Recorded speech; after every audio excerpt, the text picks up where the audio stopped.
Okay बेटा, चलिए अब देखते हैं अपना फिफ्थ चैप्टर में आपको पता है आधे ज़्यादा सिलेबस क्या हो चुका है बेटा, डिलीट हो चुका है। ठीक है 50% ज़्यादा सिलेबस का डिलीट हो चुका है। ओके, लेकिन जितना ये छोटा चैप्टर है उतना ही इंपॉर्टेंट बन जाता है। वजह क्योंकि ये आपके सिलेबस में तो है ही, अगर ये आपके सिलेबस में है तो इससे क्वेश्चन बनना डेफिनेट है। अगर इससे क्वेश्चन बनेंगे तो क्योंकि सिलेबस कम है तो क्वेश्चन बहुत आसानी से आपके बन जाएंगे। ठीक है, तो इस चैप्टर में आपका सबसे पहला टॉपिक कौन सा हम लेके चलेंगे, रिवॉल्विंग इलेक्ट्रॉन। रिवॉल्विंग इलेक्ट्रॉन का सेंस है क्या हो रहा है रिवॉल्विंग इलेक्ट्रॉन, एक इलेक्ट्रॉन क्या कर रहा है, एक ऑर्बिटल क्या कर रहा है, रिवॉल्व कर रहा है। क्या कर रहा है बेटा, रिवॉल्व कर रहा है। तो ये रिवॉल्व कर रहा है तो रिवॉल्यूशन का क्या क्या कंडीशंस है, आर रेडियस की ऑर्बिट है, ठीक है, एम मास का इलेक्ट्रॉन है और ये इलेक्ट्रॉन कितनी वेलोसिटी से रिवॉल्व कर रहा है, वी वेलोसिटी से बेटा रिवॉल्व कर रहा है। ठीक है, तो ये इसकी कंडीशन, इन कंडीशन साथ बेटा ये क्या कर रहा है, यहाँ पर इलेक्ट्रॉन रिवॉल्व कर रहा है। तो आपको इसमें अब कहेंगे सर इसमें हमें करना क्या है, तो इसमें करने की क्या बात है ये समझिए। ये इलेक्ट्रॉन पर क्या है, चार्ज, जब इलेक्ट्रॉन रिवॉल्व करेगा तो चार्ज मोशन करेगा और चार्ज मोशन करेगा तो क्या बनाएगा, करंट। करंट आपको पता है क्या बनता है, क्यू अपॉन टी। बहुत सिंपल बनता है। इलेक्ट्रॉन जब घूमेगा तो आपको पता है एक राउंड में एक बार घूमेगा, क्योंकि हाइड्रोजन का एटम अगर माने तो ये एक ही इलेक्ट्रॉन है। तो इसमें करंट कितना जाएगा, I इक्वल करंट कितना हो जाएगा, चार्ज है E और कितने टाइम में निकलेगा, कैपिटल T टाइम में निकलेगा। भाई कैपिटल T टाइम में क्यों, कैपिटल T टाइम को कहते हैं टाइम पीरियड। ये एक राउंड को लगाने में लगा हुआ टाइम होता है। ठीक है, तो I इक्वल हो जाएगा E अपॉन कैपिटल T क्या रहेगा आपका, T होता है डिस्टेंस अपॉन वेलोसिटी। तो डिस्टेंस कितनी चल रहा है वो 2 पाई r चलेगा, वेलोसिटी चलेगा v। ठीक है, I इक्वल हो जाएगा EV अपॉन 2 पाई r। अच्छा I क्यों, I की हम बात कर क्यों रहे हैं, I की बात करने की वजह है आपको पता है, इसमें I होगी चार्ज थोड़ा इसमें आई होगा, और अगर इसमें आई है तो ये करंट कैरिंग क्या हो चुका होगा, कंडक्टर। और अगर ये करंट कैरिंग कंडक्टर है तो आपको पता है ये डाइपोल बनाएगा, क्योंकि करंट कैरिंग जो लूप होते हैं वो डाइपोल बनाते हैं। जैसे इसमें इलेक्ट्रॉन ऐसा दौड़ रहा है तो करंट ऐसा दौड़ रहा होगा, करंट ऐसा दौड़ रहा है, क्या बन जाएगा, साउथ पोल। उसके उधर वाला क्या बन जाएगा, नॉर्थ पोल। ये डाइपोल होगा तो इसका एक डाइपोल मोमेंट होगा, mu is equal I into A. और आई इंटू ए में आपका ये आई क्या हो जाएगा, यूज होगा।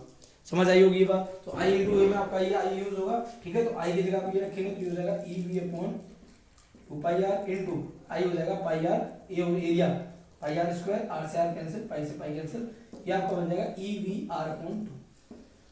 बहुत फॉर्मूला याद रखेंगे आप, ये फॉर्मूले ही इंपॉर्टेंट है फिलहाल तो इस वाले चैप्टर में। तो आपको क्या दिख रहा है, एक मैग्नेटिक डाइपोल मोमेंट एक रिवॉल्विंग इलेक्ट्रॉन का कितना होता है, ई वी आर अपॉन 2। ठीक, इसके बाद अगर कोई भी चीज बेटा रिवॉल्व कर रही होती है तो उसके पास एक क्वांटिटी और होती है, आप जानते हैं वो क्वांटिटी क्या होती है, वो क्वांटिटी होती है उसका एंगुलर मोमेंटम। और एंगुलर मोमेंटम होता है कितना है, एम वी आर। ऑब्वियस बात है, जानते ही हैं, 11th क्लास में सीखा हमने कि अगर कोई भी चीज रिवॉल्व कर रही है तो उसके पास एक क्वांटिटी होती है जिसे हम कहते हैं एंगुलर मोमेंटम। एंगुलर मोमेंटम इनका रिलेशन अगर मैं बनाऊं, म्यू में अगर एल का डिवाइड कर दें तो ये हो जाएगा, म्यू क्या है, ई वी आर अपॉन 2 और एल क्या है, M V R. V R से वी आर कैंसिल तो म्यू अपॉन एल क्या हो जाएगा बेटा, ई अपॉन 2m। अब E कांस्टेंट, m कांस्टेंट, तो E अपॉन 2m को म्यू अपॉन l का होगा कांस्टेंट, इसलिए इस रेशियो को हम कहते हैं गायरो मैग्नेटिक रेशियो। वजह है गायरो मैग्नेटिक रेशियो बोलेंगे, वजह क्योंकि देखो इसमें जो म्यू है वो गायरो देता है और l है, सॉरी म्यू है वो मैग्नेटिक को बता रहा है और जो l है वो रोटेशन रिवॉल्यूशन में गायरो को रिप्रेजेंट कर रहा है। That's why gyro magnetic ratio. याद रखेंगे आप कि गायरो मैग्नेटिक रेशियो में एक चीज रिवॉल्यूशन को बता रही होगी और एक चीज किसको बता रही होगी, मैग्नेटिज्म को बता रही। तो गायरो मैग्नेटिक रेशियो यहाँ से अगर म्यू निकाले तो म्यू इक्वल आएगा E अपॉन 2m l। ठीक है, E अपॉन 2m l। और अगर देखो आपको मालूम है म्यू भी वेक्टर क्वांटिटी है और l भी, तो अगर इसमें वेक्टर लगे हुए हो तो आप यहाँ पे माइनस करा देना। वजह जब ये इलेक्ट्रॉन रिवॉल्व कर रहा होगा तो करंट के बेसिस देखी जाए तो म्यू अगर ऊपर की तरफ है, l बेटा कहाँ की तरफ होगा, नीचे की तरफ। तो म्यू अगर अपवर्ड है तो l नीचे में, तो ये अपोजिट डायरेक्शन होगा, अपोजिट डायरेक्शन होने का माइनस साइन आएगा। ठीक, अगर आप इसको थोड़ा सा सॉल्व करें, ठीक है, तो अगर हम यहाँ से म्यू निकालने की कोशिश करें तो म्यू आपका हो जाएगा, mu is equal E upon 2m और यहाँ क्या आ जाएगा l। ठीक है, और l को अगर हम देखें, l को थोड़ा खोलने की कोशिश करें तो ई अपॉन 2m, बोर की क्वांटाइजेशन कंडीशन हो जाएगा n h अपॉन 2 पाई, n आ जाएगा आगे, ये हो जाएगा e h upon 4 pi m। This is your mu general formula. यहाँ n क्या है, प्रिंसिपल क्वांटम नंबर। अगर फर्स्ट सेल है तो n इक्वल 1, सेकंड सेल है तो n इक्वल 2, थर्ड सेल है तो n इक्वल 3। यहाँ से आप आसानी से मैग्नेटिक डाइपोल मोमेंट निकाल सकते हो रिवॉल्विंग इलेक्ट्रॉन का। अगर n इक्वल 1 रखते हैं तो फर्स्ट सेल का हो जाएगा और फर्स्ट सेल का जो म्यू आएगा वो आएगा e h अपॉन 4 पाई m। और बेटा फर्स्ट सेल की हर एक चीज को हम बोर कह देते हैं, जैसे फर्स्ट सेल की radius Bohr radius, first shell की एनर्जी बोर एनर्जी। तो ये क्या है, फर्स्ट सेल का मैग्नेटिक डाइपोल मोमेंट, जिसको हम कहेंगे बोर मैग्नेटिक।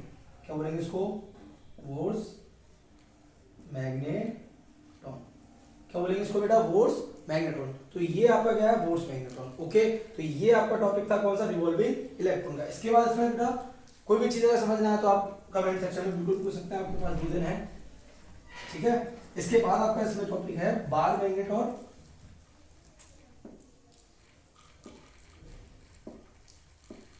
और सॉलिनॉइड का। एक्चुअली आपको मैं बताऊं, इसमें बार मैग्नेट और सॉलिनॉइड में क्या सीन बनता है, बार मैग्नेट और सॉलिनॉइड दोनों आपस में क्या शो करते हैं, सिमिलरिटी शो करते हैं, ठीक है। ठीक है, तो इनकी सिमिलरिटी है कैसी, आप ये समझिए पहले। बार मैग्नेट की सिमिलरिटी क्या है बेटा, बार मैग्नेट में क्या होता है, बार मैग्नेट में आपको मालूम है, बार मैग्नेट की मैग्नेटिक फील्ड पैटर्न की बात करें तो नॉर्थ से लाइंस निकलती है और साउथ में क्या करती है, एंटी नॉर्थ से साउथ जाती है मैग्नेटिक फील्ड, ठीक है। और यहीं अगर सॉलिनॉइड की बात की जाए तो यहाँ भी एक साइड से निकलती है, एक साइड से एंट्री लेते हैं और एक साइड से निकलती है, ठीक है। आपको मालूम है ये भी क्लोज लूप बनाती है, ये भी क्लोज लूप, दोनों का मैग्नेटिक फील्ड पैटर्न कैसा है, same. That's why solenoid can be a bar magnet, bar magnet can be a solenoid, दोनों आपस में सिमिलरिटी रखते हैं। तो बार मैग्नेट क्या बना सकते हैं, बार मैग्नेट बिहेव करता है सॉलिनॉइड की तरह, सॉलिनॉइड बिहेव करता है बार मैग्नेट। इसके अलावा एक और आप इसको समझ सकते हो कि आपने भी इस लूप की वजह से यहाँ पे एक्सियल पॉइंट पे मैग्नेटिक फील्ड निकाला था, ऐसे ही अगर आप एक बार मैग्नेट की वजह से एक्सियल पॉइंट पे मैग्नेटिक फील्ड निकालेंगे तो काफी सिमिलरिटीज होंगी। बस ये पूछने लायक पॉइंट बनेगा नहीं वहां बस, क्योंकि ये थ्योरेटिकल पार्ट है और थ्योरेटिकल पार्ट वो कैसे पूछेंगे ये मैं सोच नहीं सकता, लेकिन फिर भी मैंने आपको बता दिया कि बार मैग्नेट और सॉलिनॉइड सिमिलरिटी रखती है काफी, ठीक है, क्योंकि उनका मैग्नेटिक फील्ड पैटर्न कैसा होता है, एक जैसा होता है। मैग्नेटिक फील्ड कैलकुलेट करने पर भी क्या होता है, एक जैसा सेंस आता है, ठीक। इसके बाद अगर मैं बात करूं तो इसका मोस्ट इंपॉर्टेंट पार्ट है क्या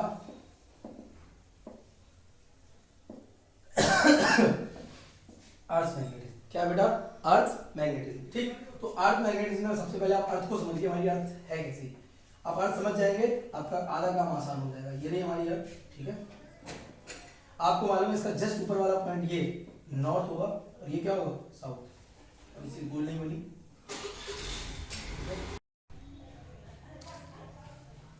तो अर्थ मैग्नेटिज्म में बेटा देखिए हमारी ये अर्थ है, ठीक है। सर्कल थोड़ा अच्छा सा नहीं बना और मैं अर्थ की थोड़ी अच्छी से कोई प्रॉब्लम नहीं। अर्थ की आपको पता है सबसे ऊपर साइड एक नॉर्थ पोल होता है और सबसे नीचे क्या होता है, एक साउथ पोल होता है। नॉर्थ और साउथ पोल से होके जाने वाली जो लाइन होती है उसको हम बोलते हैं एक्सिस, ठीक, इसको हम बोलेंगे एक्सिस। देखिए क्योंकि यहाँ पर मैग्नेट का सेंस आएगा इसलिए हम इस पोल को ज्योग्राफिकल नॉर्थ कहेंगे, इस पोल को ज्योग्राफिकल साउथ कहेंगे और इस एक्सिस को बोलेंगे ज्योग्राफिकल एक्सिस, ठीक। Geographical north pole, geographical south pole और उसको हम क्या बोलेंगे, और ज्योग्राफिकल एक्सिस। ओके, अब आपको पता है कि ये आपकी होती है इक्वेटर, बट आपकी अर्थ इस तरीके से रोटेट रिवॉल्व नहीं करती है, रोटेट नहीं करती। कैसे करती है, आपकी अर्थ थोड़ी सी टिल्टेड है, ठीक। कितने टिल्टेड है, 23.5 डिग्री पे टिल्टेड है। तो आपको पता है अर्थ का कनेक्शन आपको मालूम होगा, अर्थ का सबसे पहले होता है क्रस्ट, देन मेंटल और देन यहाँ पे क्या होगी, कोर। आपको पता है कोर में कैसा मटेरियल होता है, मॉल्टन स्टेट में। कोर का मटेरियल कैसा है, मॉल्टन स्टेट का है। तो भाई आपको मालूम है जब ये आपकी कोर, जब आपकी अर्थ इस तरीके से रोटेट करेगी तो इसके अंदर रखा हुआ मॉल्टन स्टेट का मटेरियल भी क्या करेगा, रोटेट। अच्छा मॉल्टन स्टेट में होगा क्या, आयंस होंगे, इलेक्ट्रॉन्स होंगे, चार्जेस होंगे। सिंपल सी बात है, ये जो आपकी कोर है जब ये अर्थ रोटेट कर रही होगी, अर्थ के रोटेट करने से कोर के अंदर का मटेरियल भी क्या कर रहा होगा बेटा, रोटेट कर रहा होगा। अच्छा कोर के अंदर के मटेरियल में क्या, आयंस और इलेक्ट्रॉन और चार्जेस है, ठीक है। तो अगर ये कोर का मटेरियल क्या करेगा, रोटेट करेगा, तो ये आयंस भी क्या करेंगे, रिवॉल्व करेंगे। और जैसे ही आयंस रिवॉल्व करेंगे तो इस टाइप का क्या बनाएंगे, करंट बनाएंगे। और आपको पता है सेम चीजें रिपीट हो जाएंगी, जैसे ही करंट बनेगा मैग्नेटिक भी बनेगा, मैग्नेटिक बनेगा तो वही डाइपोल की तरह क्या करने लगेगा, बिहेव करने लगेगा। डाइपोल की तरह बिहेव करने का सेंस क्या आया कि ये एक नॉर्थ बनाएगा, एक साउथ बनाएगा। नॉर्थ किधर बनाता, साउथ किधर बनाता, तो ना ये जो यहाँ पर करंट का लूप बनेगा इसकी वजह से जो साउथ पोल बनता है वो इधर बनता है, ये क्या बन गया, साउथ। और इसकी वजह से नॉर्थ पोल बनता है वो किधर बन गया, इधर बन गया। फिर से अंदर क्या है, कोर में क्या है, मोल्टन स्टेट का मटेरियल है। अर्थ रोटेट करेगी तो मोल्टन स्टेट का मटेरियल भी क्या करेगा, रोटेट करेगा। वो मोल्टन स्टेट का मटेरियल जब रोटेट करेगा तो क्या बनाएगा, करंट बनाएगा।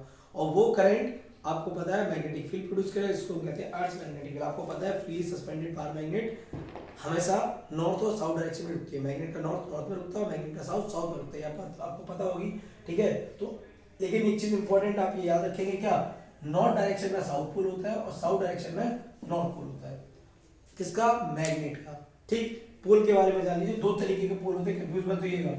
एक तो सरफेस पर जहां पर एक्सिस बाहर निकलती है उस पॉइंट को भी पोल कहते हैं, और एक वो होते हैं जो मैग्नेट के पोल होते हैं। मैग्नेट के पोल यानी जहां पर मैग्नेट की पूरी स्ट्रेंथ क्या करती है, कॉन्सेंट्रेटेड रहती है, उसको बोलते हैं मैग्नेट के पोल। ठीक है, और ये जहां से एक्सिस बाहर निकलती है वो तो होती है, वो तो पोल होता ही है। ठीक है, तो आप समझ गए। तो और आपको पता होना चाहिए नॉर्थ में साउथ क्यों है। देखो जैसे ये मैग्नेट हमने ये सस्पेंड की, ये घूम के इसी नॉर्थ पोल नॉर्थ डायरेक्शन में रुकेगा। क्यों? क्योंकि इधर कहीं साउथ पोल होगा। सोचिएगा नॉर्थ में नॉर्थ पोल होता तो नॉर्थ का नॉर्थ पोल उसको रिपेल करता तो नॉर्थ पोल दूसरी साइड रुकता। नॉर्थ में नॉर्थ नहीं रुकता, कौन रुकता? साउथ रुकता। तो नॉर्थ में अगर नॉर्थ रुक रहा है इसका मतलब नॉर्थ की डायरेक्शन में कौन होगा? मैग्नेट का साउथ पोल होगा। ओके बेटा, तो देखो ये जो मैंने बनाया ये क्या है, ये मैं आपको थोड़ा ठीक से बना के बताता हूँ। ठीक है, ये मैंने ये बना दिया है, समझ गए होगे। ये आपकी एक एक्सिस है, इस एक्सिस को बोलते क्या है? Geographical axis. ये क्या है? नॉर्थ पोल है ज्योग्राफिकल। ये क्या है? साउथ पोल है ज्योग्राफिकल। ठीक है, यहाँ से क्या जाएगी आपकी एक और, यहाँ पर होगा आपका एक पोल मैग्नेट का पोल। ठीक है, जिसको बोलेंगे साउथ पोल। यहाँ पर होगा मैग्नेट का पोल जिसको बोलेंगे नॉर्थ पोल। ठीक है, नॉर्थ में साउथ, साउथ में नॉर्थ। और ये जो एक्सिस आ रही है मैग्नेटिक नॉर्थ और साउथ पोल से उसको बोलते हैं मैग्नेटिक एक्सिस। क्या बोलते हैं बेटा? Magnetic axis. सिंपल सी बात है, जो मैग्नेटिक पोल से होकर जाएगी उस एक्सिस को क्या बोलेंगे? मैग्नेटिक एक्सिस बोलेंगे। ठीक, ये मैग्नेटिक। अब मैग्नेटिक एक्सिस अर्थ पे निकलेगी तो यहाँ पे तो पोल होगा, इसको बोलेंगे नॉर्थ पोल। कौन सा? मैग्नेटिक। इसको बोलेंगे साउथ पोल। कौन सा? मैग्नेटिक। भाई ये पोल नॉर्थ डायरेक्शन में तो होगा तो नॉर्थ पोल ही, साउथ डायरेक्शन में तो होगा साउथ पोल। याद रखना, मैग्नेट का पोल मैग्नेटिक पोल डिफरेंस है। ठीक है, ये मत कह देना आप सर ये तो साउथ है नॉर्थ कैसे होगा। ये वो पोल है जो सरफेस पर आउट होगा, और ये मैग्नेट का पोल है जहां पर उसकी पूरी स्ट्रेंथ क्या रहेगी? कंसंट्रेटेड रहेगी। और आपको पता होना चाहिए इस एक्सिस के बीच में एंगल ऑलमोस्ट 11.2 डिग्री का होता है। और आपको ये भी मालूम होना चाहिए क्या कि इनके बीच का ये एंगल फिक्स नहीं होता है। ये जैसे जैसे अर्थ का रोटेशन होता रहता है उसके अकॉर्डिंग ये एंगल क्या होता रहता है? चेंज होता रहता है। समझ गए आपकी बात? अब एक बात और समझिए, अगर हम अर्थ को इस तरीके से काट दें, क्या करते हैं बेटा? अर्थ को इस तरीके से डिवाइड यानी कट कर दें, तो अर्थ को कट करने से आपको मालूम है ये यहाँ पर आपको ऐसी एक अर्थ मिलेगी इस टाइप से, और इस अर्थ में आपकी ये मैग्नेटिक एक्सिस तरीके से ऐसी चिपकी हुई होगी, क्योंकि आपने उसको काटे उसके अलावा में। ठीक, तो आपको मालूम है यहाँ पर जैसे ही काटोगे तो ये एक सरफेस होगी। सरफेस मतलब एक प्लेन। इस प्लेन में क्या हो रही है? इन विच कौन सी एक्सिस? ये कौन सी एक्सिस है? Magnetic axis lies. इस वाले प्लेन में क्या होगी? मैग्नेटिक एक्सिस क्या करेगी? लाई। और सिमिलरली अगर आप इस अर्थ को ऐसा काट दें तो आपको पता है आपकी अर्थ का ये वाला हिस्सा बचेगा, यहाँ से पूरा हेमिस्फीयर होगा, ये हिस्सा बचेगा। ठीक है, अगर ये हिस्सा बचेगा तो इसमें ये इस तरीके से ये एक्सिस से लाई कर रही होगी। तो एक प्लेन और है, प्लेन इन विच कौन सी? Geographical axis lies. ठीक, तो इन प्लेन्स को कुछ कहते हैं। इस प्लेन को कहेंगे हम, ध्यान से इंपॉर्टेंट है, मैग्नेटिक मेरिडियन, और इसको बोलेंगे ज्योग्राफिकल मेरिडियन।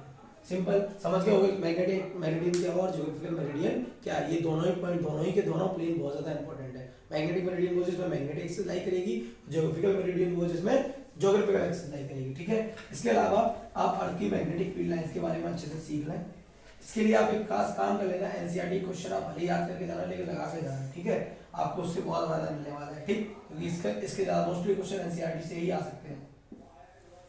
ओके, तो देखो आपको पता है यहाँ पे ये क्या है? South pole. यहाँ पर ये क्या है?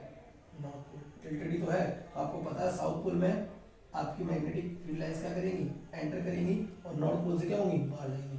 ठीक, साउथ पोल में एंटर करेंगी और नॉर्थ पोल में क्या करेंगी? बाहर जाएंगी। साउथ पोल में एंटर करेंगी और नॉर्थ पोल में क्या करेंगी? बाहर जाएंगी। क्या समझे आप? तो देखो जो ये ऊपर का अगर हेमिस्फीयर देखें तो ऊपर का हेमिस्फीयर कौन सा वाला होता है? Northern hemisphere. और ये कौन सा हेमिस्फीयर होता है? Southern hemisphere. नॉर्दर्न हेमिस्फीयर में मैग्नेटिक फील्ड लाइंस क्या कर रही है? एंटर। याद रखना, ये मत कहना कि नॉर्थ पोल में एंटर करें, नॉर्थ पोल से तो बाहर ही आते हैं, नॉर्दर्न हेमिस्फीयर है ये, इसमें साउथ पोल है तो इसमें एंट्री ले रही है, यहाँ से क्या हो रही है? बात। ये क्या है? Magnetic field line patterns of किसका? Earth magnetic field. ठीक, तो ये बात आप याद रखेंगे। ओके, ठीक, तो अर्थ के मैग्नेटिक फील्ड का पैटर्न समझ गए। तो अर्थ के मैग्नेटिक फील्ड को पढ़ने के आपको बता दूं, अर्थ के मैग्नेटिक फील्ड को पढ़ने के लिए पढ़ते हैं एलिमेंट्स। क्या पढ़ते हैं? Elements. Elements of this earth magnetism के एलिमेंट। अब एलिमेंट क्या आप ये समझिए। पहला तो ये कि आपको पता है एक आपका प्लेन होगा जिसमें कौन सी एक्सिस लाई कर रही होगी? Magnetic axis. और एक आपका प्लेन होगा जिसमें कौन सी एक्सिस लाई कर रही होगी, ज्योग्राफिकल एक्सिस। और आपको पता है इन दोनों प्लेन के बीच में क्या बनना होगा, एंगल बनना होगा। बिल्कुल बनना होगा, क्यों नहीं बनना होगा भाई, दोनों प्लेन है, इन दोनों प्लेन में एक में मैग्नेटिक एक्सिस लाई कर रही है, एक में ज्योग्राफिकल एक्सिस लाई कर रही है, दोनों प्लेन के बीच में एंगल बनेगा नहीं बनेगा। इस एंगल को हम कहते हैं डेक्लिनेशन। क्या कहते हैं, डेक्लिनेशन। डेक्लिनेशन की बहुत सिंपल डेफिनेशन क्या, मैग्नेटिक मेरिडियन ज्योग्राफिकल मेरिडियन के बीच में जो एंगल बनता है उसको हम क्या कहते हैं, एंगल ऑफ डेक्लिनेशन या ओनली डेक्लिनेशन। क्लियर, कोई दिक्कत परेशानी वाली बात नहीं। अगली बात करते हैं। अगली बात आप ऐसे सोचिए, जैसे आप सोचिए हर जगह क्या है, पूरी जगह आप अगर घर में खड़े हैं तो आपको पता है चारों तरफ अर्थ ही अर्थ है, ठीक है। तो आपको पता है कि आपके जस्ट सामने नॉर्थ पोल, यहाँ पे तक तो मतलब अर्थ के अंदर ही तो पोल होता है, यहाँ यहीं कहीं तो पोल होगा, सर्फेस छोड़ना होगा, यहाँ कहीं पोल होगा, फर्ज कर लीजिए, ठीक है, यहाँ कहीं पोल है, ठीक। तो आपको पता है, क्या आपको मालूम है, आप खड़े हैं तो आपके सामने वो पोल है, सामने नहीं होगा, इधर भी हो सकता है इधर भी हो सकता है। तो पहले तो आप ये डिसाइड करिए कि कहाँ है। तो आपको मालूम है ये पोल कहाँ मिलेगा, आपको मैग्नेटिक मेरिडियन में मिलेगा। कहाँ मिलेगा, मैग्नेटिक मेरिडियन में। क्योंकि देखो ये इससे ऊपर जाने वाली एक्सिस कौन सी थी, मैग्नेटिक एक्सिस। मैग्नेटिक एक्सिस किस में लाई करती है, मैग्नेटिक मेरिडियन में। तो पहले मैग्नेटिक मेरिडियन पहुंचिए। तो हम ऐसे घूमे घूमे घूमे, हमने कहा ये यहाँ है, यहाँ पे कौन है, साउथ पोल। ये साउथ पोल कहाँ है, हमने कहा यहाँ पर है, इस तरफ। अब हमने ये तो पता कर लिया कि इस तरफ है, लेकिन इस तरफ, अब जैसे आपको पता ही अर्थ अभी मैंने छोटी सी बनाई, तो लेकिन होगी तो ये सरफेस क्लासेस हॉरिजॉन्टली होगी। आप जब अपने अर्थ पे खड़े होते हैं तो आपको लंबी सी रोड दिखती है, ऐसे गोल थोड़ा ना दिखता कि इधर फिसलने वाले हैं इधर फिसलने वाले हैं, ठीक है। तो ये इतना लंबा सा होगा। आपने ये तो पता कर लिया कि सामने है, यहाँ पर है मान लीजिए, ठीक है। हम इस जगह आपने ये पता किया कि सामने है नॉर्थ पोल, लेकिन वो नॉर्थ पोल सामने नहीं है या साउथ पोल सामने नहीं, कहाँ होगा, अर्थ के अंदर। मतलब हमने अगर कह दिया इधर है नॉर्थ पोल, तो नॉर्थ पोल इधर नहीं होगा, इससे थोड़ा सा कहाँ होगा, नीचे होगा, ठीक है। इसके लिए हम क्या करने वाले हैं, पहले हम कहाँ पहुंचेंगे, है कहाँ वो साउथ पोल, है कहाँ है, या वो पोल कहाँ है। तो इसके लिए हम पहुंचेंगे मैग्नेटिक मेरिडियन में। जैसे आप मैग्नेटिक मेरिडियन पहुंच गए, फिर आप क्या करेंगे, एक नीडल लेंगे, कौन सी, मैग्नेटिक नीडल, और वो आप वर्टिकली डायरेक्ट कराएंगे इस तरीके से। तो आपने कहा ये रही आपकी मैग्नेटिक नीडल, ये नॉर्थ पोल है, ठीक है। तो आपने ये यूं किया, देखिए ये आपने क्या पकड़ा, नीडल। तो आपको पता है ये नीडल इस तरीके से घूमेगी, क्योंकि पोल यहाँ है, इधर थोड़ा मैग्नेटिक, मैग्नेटिक कहाँ है, यहाँ। तो आपको पता है अगर आप इस जगह पे खड़े हुए हैं तो आपकी मैग्नेटिक नीडल इस तरीके से घूम जाएगी, और इस तरफ किसको दिखाएगी, मैग्नेटिक फील्ड ऑफ अर्थ को दिखाएगी, ठीक है। तो आपको दिख रहा है ये रही हॉरिजॉन्टल डायरेक्शन और ये रहा अर्थ का मैग्नेटिक फील्ड। तो अर्थ का मैग्नेटिक फील्ड हॉरिजॉन्टल डायरेक्शन से कुछ एंगल बनाया, क्या समझे आप, पोल अर्थ के अंदर होगा, और अर्थ के अंदर जाने के लिए मैग्नेटिक फील्ड हॉरिजॉन्टल से क्या बनाएगा, एंगल। इस एंगल को हम कहते हैं डिप। क्या कहते हैं बेटा, dip, angle of dip delta. समझ गए, ये डिप क्या है, क्या angle made by the magnetic field of earth with the horizontal, okay. लेकिन किसमें, मैग्नेटिक मेरिडियन में। ये बात आप याद रखेंगे, क्योंकि आपको पोल कहाँ मिलने वाला है, मैग्नेटिक मेरिडियन, और किसी मेरिडियन में आपको ये पोल नहीं मिलेगा। तो आप समझ गए होंगे। तो आपका एक हो गया डेक्लिनेशन, जो कि आपका मैग्नेटिक मेरिडियन और ज्योग्राफिकल मेरिडियन के बीच का एंगल हो। एक आपका क्या हो गया, ये डिप, ओके। अब आपको मालूम है आप इस मैग्नेटिक फील्ड के दो कंपोनेंट कर सकते हैं, इधर कर सकते हैं और एक इसका कंपोनेंट किधर हो सकता है, अर्थ की, अर्थ के अंदर ही जाएगा, ठीक है, इधर। ये आपका हो जाएगा बी ई कॉस डेल्टा, और ये आपका हो जाएगा बी ई साइन डेल्टा। इसको हम कहते हैं वी एच हॉरिजॉन्टल कंपोनेंट, इसको हम बोलते हैं वी वी वर्टिकल कंपोनेंट। अच्छा एक बात है, ये आप अगर एक नॉर्थ पोल को छोड़ भी देंगे, वो नॉर्थ पोल नीचे घुस थोड़ा ना जाएगा, बताइए आप अगर एक नॉर्थ पोल यहाँ छोड़ेंगे या मैग्नेट छोड़ेंगे, वो नीचे थोड़ा हो जाएगा। अब वो आपको मोशन कहाँ दिखाएगा, जैसे मैं ये हाथ पे यहाँ पे रख दूँ तो आपको पता है हॉरिजॉन्टल चलेगा। आपको मैग्नेटिक फील्ड का जो एक्सपीरियंस होगा वो हॉरिजॉन्टल डायरेक्शन में होगा। तो ये जो है ना, ये एक्सपीरियंसिंग पार्ट है मैग्नेटिक फील्ड का। तो आपका तीसरा जो पार्ट होता है वो होता है बी एच। ये तीन आपके एलिमेंट हैं जो किसको रिप्रेजेंट करते हैं, अर्थ के मैग्नेटिज्म को रिप्रेजेंट करते हैं। क्या, declination, dip and VH. VH बोले तो magnetic horizontal component of earth magnetic field, ठीक है। और आप ये चीज तो समझ गए कि अर्थ के मैग्नेटिक दो कंपोनेंट हो जाते हैं, हॉरिजॉन्टल एक वर्टिकल। हॉरिजॉन्टल का वी cos डेल्टा और वर्टिकल होता है वी sin डेल्टा, ओके।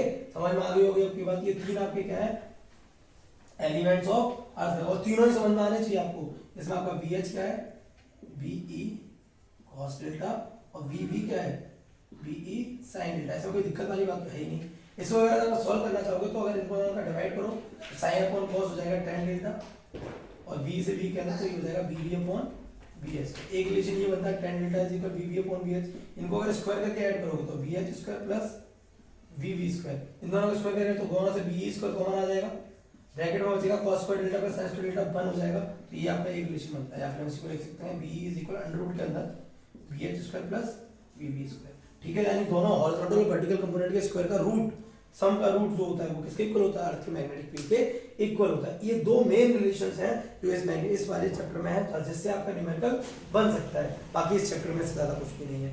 ये तीन क्या है, अर्थ के मैग्नेटिक एलिमेंट्स, यानी elements of earth magnetic field. इनकी हेल्प से आप क्या सीखेंगे, इन्हीं की हेल्प से आप सीखेंगे कि अर्थ के मैग्नेटिक फील्ड का कहां पर क्या रोल है, ठीक। डेफिनेशन डेव बीएच, डेफिनेशन क्या था, दोनों मेरिडियन के बीच का एंगल, डेव आपका मैग्नेटिक फील्ड हॉरिजॉन्टल से कितना एंगल बनाता है, और BH horizontal component of earth magnetic field. तो ये आपका है fifth chapter, okay. Fifth chapter यहाँ पे खत्म होता है। अब बात करते हैं किसकी, सिक्स्थ चैप्टर की, ठीक है। सिक्स्थ चैप्टर में बेटा आपका ज्यादा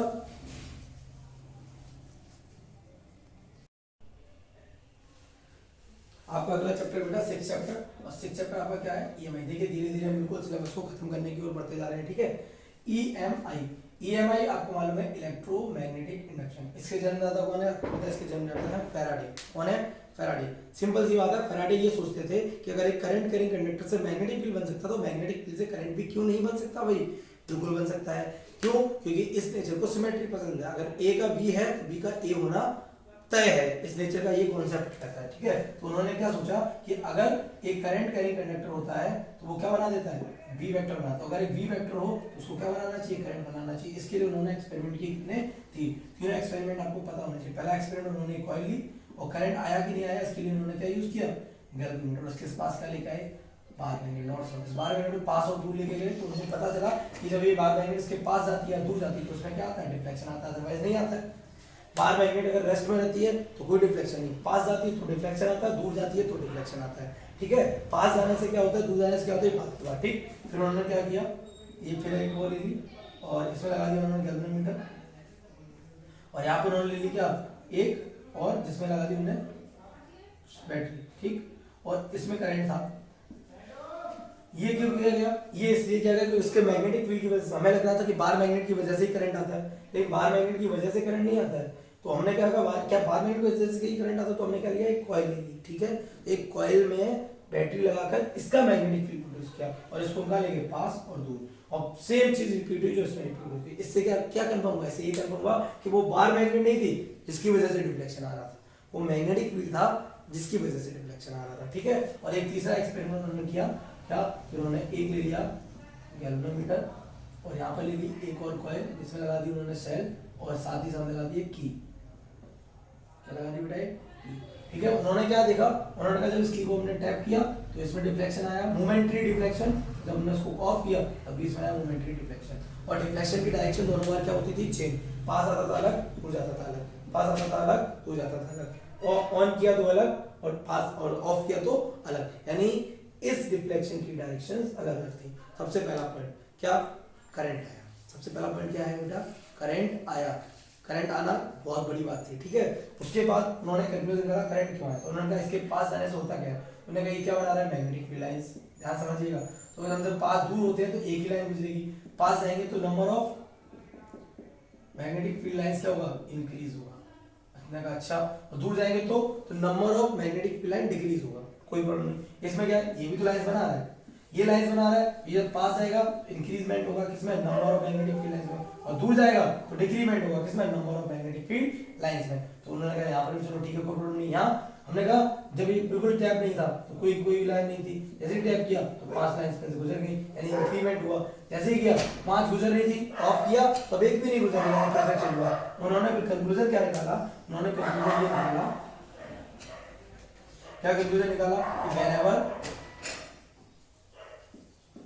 there is a change in magnetic field lines, अब magnetic field lines, number of magnetic, तो नंबर ऑफ मैग्नेटिक लाइंस को कहते हैं क्या है, मैग्नेटिक फ्लक्स। क्या कहते हैं बेटा, मैग्नेटिक फ्लक्स कहते हैं। मैं number of magnetic field lines को कहते हैं क्या है, मैग्नेटिक फ्लक्स, ठीक है। तो whenever there is a change in magnetic field lines तो क्या आता है, इंड्यूस्ड करंट आता है, इंड्यूस्ड करंट अकर।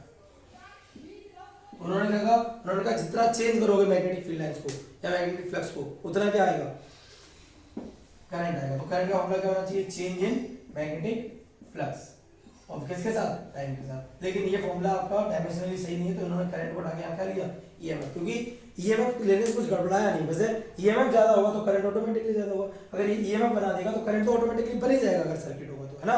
तो ये है इनका कौन सा लॉ, फर्स्ट लॉ। इस लॉ से क्वेश्चन बनना बहुत इंपॉर्टेंट है, जरूर बनेगा, क्योंकि ईएमएफ इक्वल हो जाएगा D phi B over dt। ये भी तो हो सकता है change in magnetic flux with respect to time, कि कितना फ्लक्स चेंज हो रहा है कितने टाइम में, डी फाई बी, और इसका आपको डिफरेंशिएशन आना चाहिए। वो आपको फाई दे देगा किसके फंक्शन में, टाइम के फंक्शन में, और आपसे कहेगा क्या निकालिए, ईएमएफ निकालिए, तुरंत निकाल देना आप ईएमएफ, तुरंत बिना टाइम का भाई, ठीक है।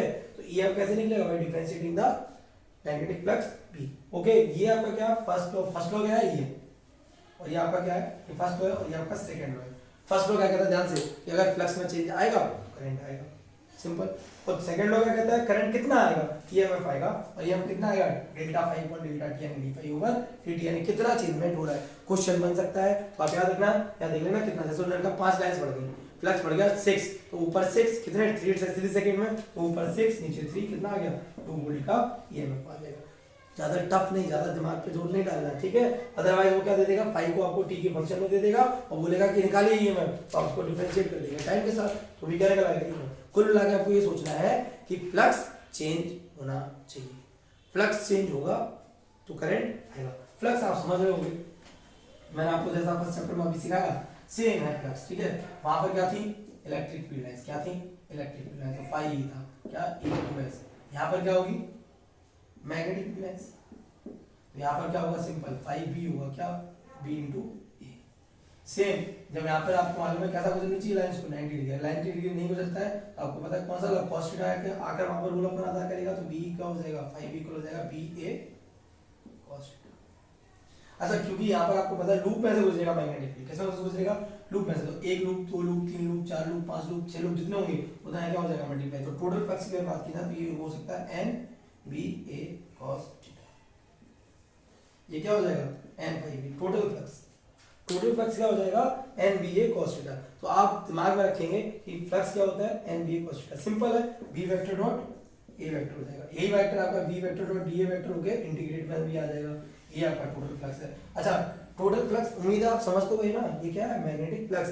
क्यों मैं जल्दी कर दिया ये, इसलिए क्योंकि जैसे इलेक्ट्रिक फ्लक्स है वैसे ये मैग्नेटिक फ्लक्स है, वहां भी नंबर, बस अंतर क्या है, वहां इलेक्ट्रिक फील्ड लाइंस गिन रहे थे, यहाँ मैग्नेटिक फील्ड लाइंस गिन रहे हैं, समझ में आ रही होगी आपके बात, ठीक है। तो ये रहा आपका मैग्नेटिक फ्लक्स, ओके। चलो आगे देखते हैं,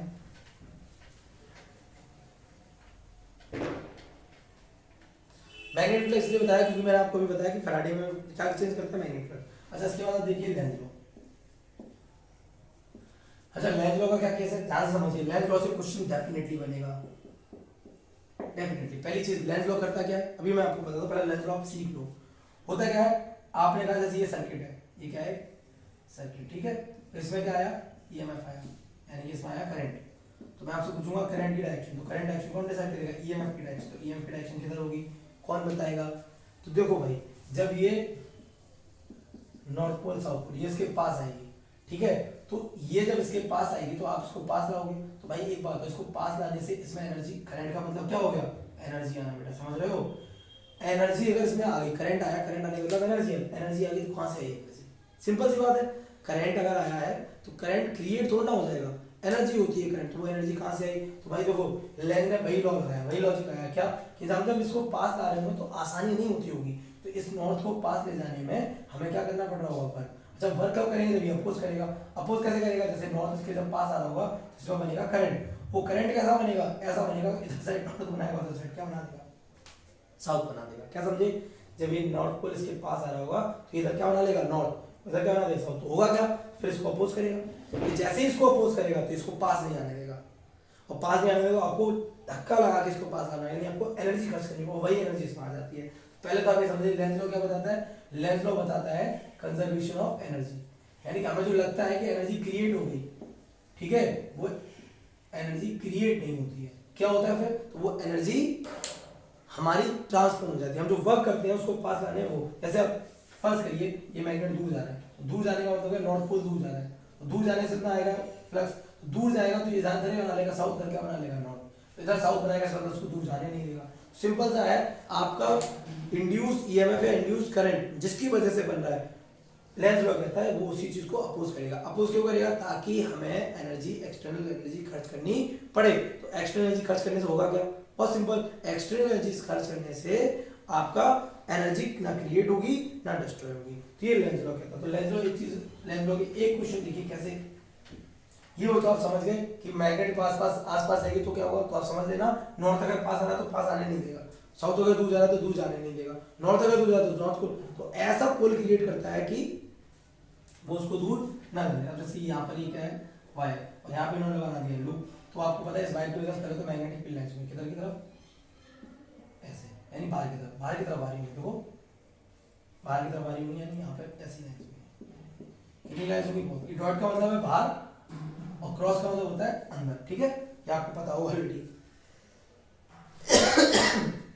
दो क्वेश्चन बोलेगा इसमें जो करंट है वो इंक्रीजिंग है, कैसा है? इंक्रीजिंग। अच्छा, अगर करंट इंक्रीजिंग है तो आपको पता है इसका मैग्नेटिक फील्ड भी इंक्रीज होगा, और मैग्नेटिक फील्ड इंक्रीज होगा तो आपको पता है मैग्नेटिक फील्ड लाइंस भी इंक्रीज होंगी। तो अगर ये लाइंस इंक्रीज हो रही हैं तो जो करंट आएगा वो ऐसा आएगा कि उन मैग्नेटिक फील्ड लाइंस को डिक्रीज करेगा। जैसे इंक्रीज किधर हो रही है? बाहर, तो उसका मैग्नेटिक फील्ड लाइन कहाँ बनेगी? अंदर। तो इस ये जो करंट बनाएगा, करंट ऐसा बनाएगा उसकी मैग्नेटिक फील्ड लाइंस कहाँ जाए? अंदर जाए। अंदर जाने के बाद किसमें घुसती है? साउथ में। साउथ मतलब यहाँ पे करंट कैसा होगा? ब्लॉक। वीडियो को रिवाइंड करिए, फिर से सुनिएगा मैंने क्या बोला। मैं दूसरा बताता हूँ, दूसरे में समझने की कोशिश करिए। मैंने कहा करंट कैसा है? डिक्रीजिंग। करंट कैसा है? डिक्रीजिंग।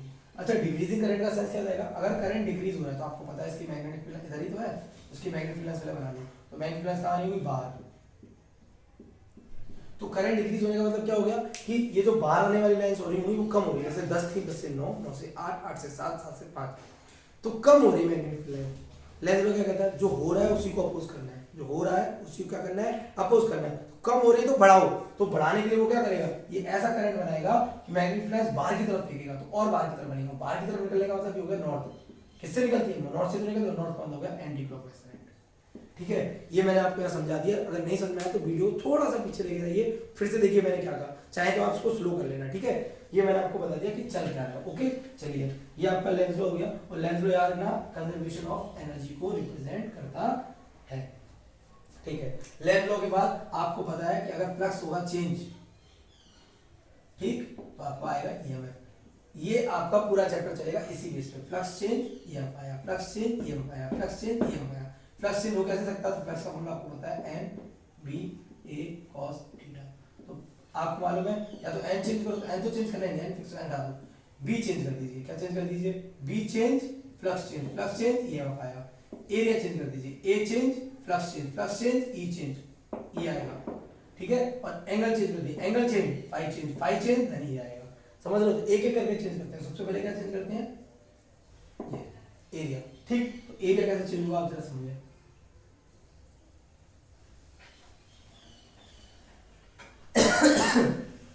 जैसे ये कंडक्टर है और ये मैग्नेटिक फील्ड में रखा हुआ है,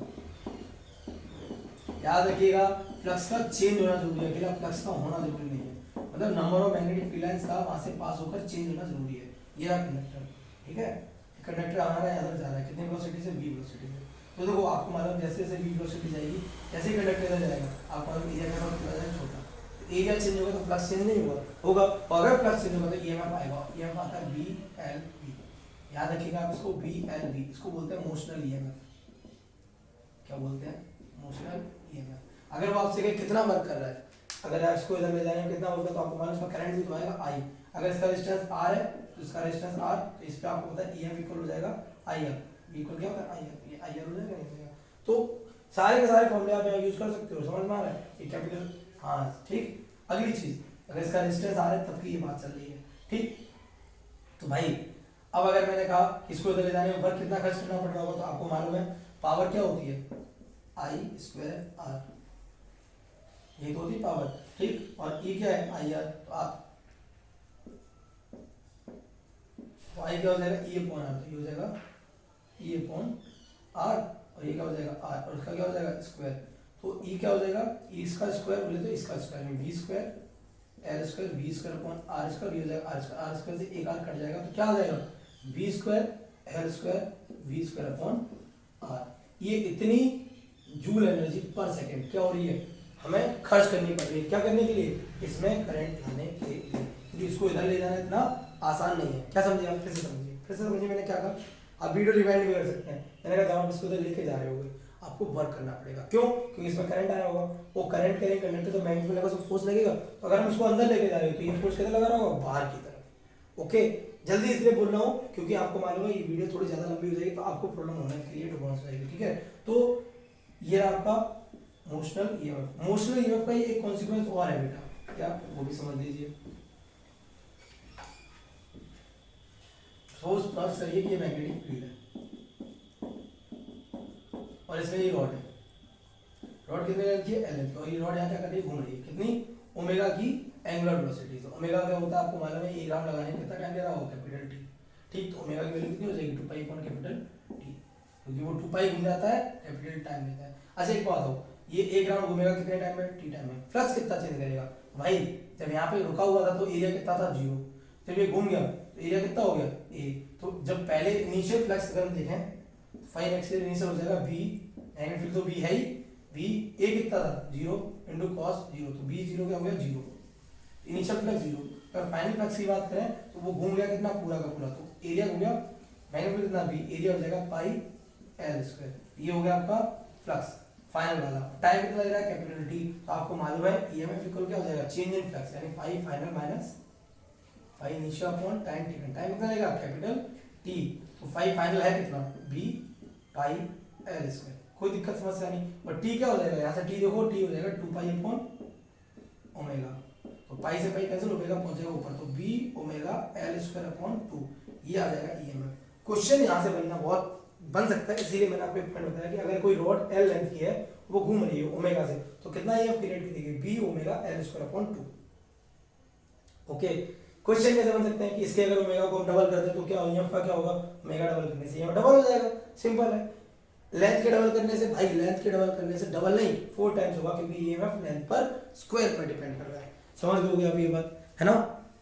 चलिए ये आपका हो गया मोस्टली ईएमएफ का। चलिए अगला देखते हैं। तो आप देखो ये हो गया एरिया चेंज करने से, किसी ये क्या चेंज करने से ईएमएफ आया, एरिया। अब बचा कौन, थीटा।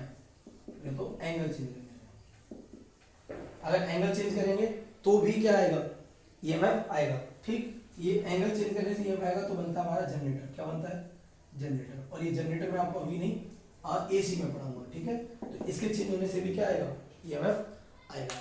समझ रहे होगा अभी बात। तो जनरेटर आपको एसी के स्टार्टिंग पढ़ाएंगे, तो उससे थोड़ा बहुत आपको हेल्प मिलेगी। ठीक, तो ये आपके इस चैप्टर में क्या था, चेंजमेंट्स। ठीक, इसके अलावा ध्यान से ये आपका कितना ईएमएफ कब बनता है, ये पार्ट जब खत्म होता है तो आपको 2 चीजें और पढ़नी होती है। एक सेल्फ इंडक्शन, क्योंकि अभी आपने जो पढ़ा वो इंडक्शन ही तो था कि ईएमएफ कह रहा था क्या, ईएमएफ का आना होता है इंडक्शन का प्रोसेस, ठीक है, इंडक्शन का फिनोमेना। ठीक, तो एक होता है आपका सेल्फ इंडक्शन, एक होता है आपका म्यूचुअल इंडक्शन। क्या, एक सेल्फ इंडक्शन, एक होता है म्यूचुअल इंडक्शन। एक सेल्फ एक म्यूचुअल, दोनों एक एक करके आपको पढ़ने, दोनों ही इंपॉर्टेंट है। ठीक है, तो आप जरा समझिए सेल्फ इंडक्शन को पहले समझते हैं। एक्चुअली चल क्या है, हमने क्या किया, एक कॉइल ले ली, क्या ले लिया टाइप कॉइल। ठीक, इस कॉइल में हमने क्या, एक बैटरी लगाई। वैसे यहाँ पे हम एसी सोर्स लगाएंगे, ठीक है, लेकिन एसी सोर्स में थोड़ी टेम्परेचर छोड़ दिया, मैंने लगा दिया डीसी सोर्स। वही जब एक डीसी सोर्स लगाओगे तो आपको पता है यहाँ पे करंट कंस्ट्रक्ट होगा, तो करंट वाले ये 10 एम्पीयर बनाने वाला, डीसी बनाएगा, लेकिन करंट भी बनने में टाइम लगता है, कुछ तो टाइम लेगा वो।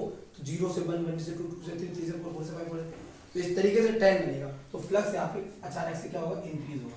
तो आपको मालूम इसका जब फ्लक्स इंक्रीज होगा तो आपको मालूम है whenever there is a change in flux क्या बनता है, ईएमएफ। तो इसके फ्लक्स में चेंज बनने से इसी में क्या बन जाएगा, ईएमएफ। करंट ऐसा चला हुआ तो लेंथ लॉ से ईएमएफ कैसा बनाएगा, उल्टा। तो एक ईएमएफ किधर किधर बना देगा, बैक। इसीलिए इसको हम बोलते हैं क्या, सेल्फ इंडक्शन। वजह सेल्फ क्यों, क्योंकि इसी में करंट चेंज हुआ, इसी का मैग्नेटिक फ्लक्स चेंज हुआ, और इसी में क्या आ गया, इंड्यूस्ड ईएमएफ। इसको हम बोलते हैं क्या, सेल्फ इंडक्शन। ठीक, आपको पता है फ्लक्स कितना चेंज होगा, फ्लक्स का चेंज होना ही डिसाइड करेगा कि इसमें सेल्फ इंडक्शन कितना है। तो आपको मालूम है इसका फ्लक्स किस पर डिपेंड करेगा, इसी के करंट पर डिपेंड करेगा। इसका फ्लक्स इसी के करंट पर डिपेंड करेगा। 5v यहाँ से परसेंट एक कांस्टेंट आता है एल, इस एल को कहते हैं हम सेल्फ इंडक्टेंस। और ये सेल्फ इंडक्टेंस है क्या, जैसे आपको पता है रेजिस्टर का रेजिस्टेंस होता है, कैपेसिटर का कैपेसिटेंस, ऐसी इस वाली चीज का ये कैरेक्टरिस्टिक होती है। इसकी कैरेक्टर जैसे रेजिस्टेंस के अंदर कितना अपोजिशन पावर है उसको हम बोलते हैं रेजिस्टेंस। सेम एक इंडक्टर क्या करता है, फ्लक्स बनाता है। क्या बनाता है, फ्लक्स। ध्यान सुनिएगा, एक इंडक्टर क्या बनाता है, फ्लक्स। अरे क्या बनाएगा इंडक्टर, फ्लक्स ही तो बनाएगा। क्यों भाई, एक बात बताओ, इसमें करंट भेजते हो तो ये फ्लक्स बनाने का काम ही तो करता है। नंबर ऑफ टर्न्स क्यों ज्यादा रखते हैं, ताकि फ्लक्स और ज्यादा बने। समझ रहे हैं आप, तो ये फ्लक्स बनाएगा, और अगर ये फ्लक्स बनाएगा तो फ्लक्स बनाने की एबिलिटी जो होती है उसको बोलते हैं सेल्फ इंडक्टेंस। और ये एल इसकी किस पर डिपेंड करेगा, ज्योमेट्री पर, सिर्फ और सिर्फ ज्योमेट्री पर। आपको लगेगा कि यहाँ से सर एल इक्वल 5v/i हो जाएगा, तो आपको कहोगे सर ये तो डिपेंड करेगा किस पर, 5v और i पर। तो ये i और 5v पर डिपेंड, वो कहता है करंट को दोगुना कर दें, तो एल पर क्या कोई फर्क नहीं पड़ेगा। जैसे R कांस्टेंट होता है, C कांस्टेंट होता है कैपेसिटर के लिए, ऐसे L एक इंडक्टर के लिए क्या होता है, कांस्टेंट। ये इंडक्टर है, इसकी प्रॉपर्टी क्या है, सेल्फ इंडक्टेंस, कैपिटल L, और ये सिर्फ इसकी ज्योमेट्री पे डिपेंड करती है। आपको थोड़ी देर में समझ आ जाएगा। तो देखो 5 इक्वल क्या हो गया, Li। अच्छा, अब आप क्वेश्चन करोगे सर इसमें ईएमएफ कितना आया हुआ, तो देखो जब ईएमएफ का फॉर्मूला आपको साफ पता है, क्या होता है, d5v/dt। जितना फ्लक्स चेंज होगा तो टोटल फ्लक्स कितना चेंज होगा, n/d5v/dt। तो E इक्वल हो जाएगा, फ्लक्स टोटल कितना हो जाएगा, n phi equal Li, total flux n phi। तो ये n phi यहाँ रखेंगे आप, तो आप क्या हो जाएगा, Li, n phi की जगह पूरा हो जाएगा d/dt, क्या Li। EMF कितना आ जाएगा, L बाहर आ जाएगा तो हो जाएगा di/dt। तो EMF कितना आ रहा है, L di/dt। ये EMF है, कौन सा वाला, सेल्फ। ठीक है, अगर मैं L की बात करूं तो L कैसे, ये आप समझिएगा।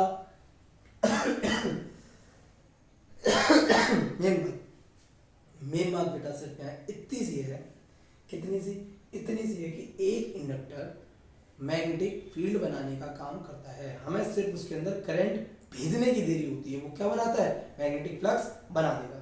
समझ रहे हैं आप, तो इसका काम ही मैग्नेटिक फ्लक्स बनाना है।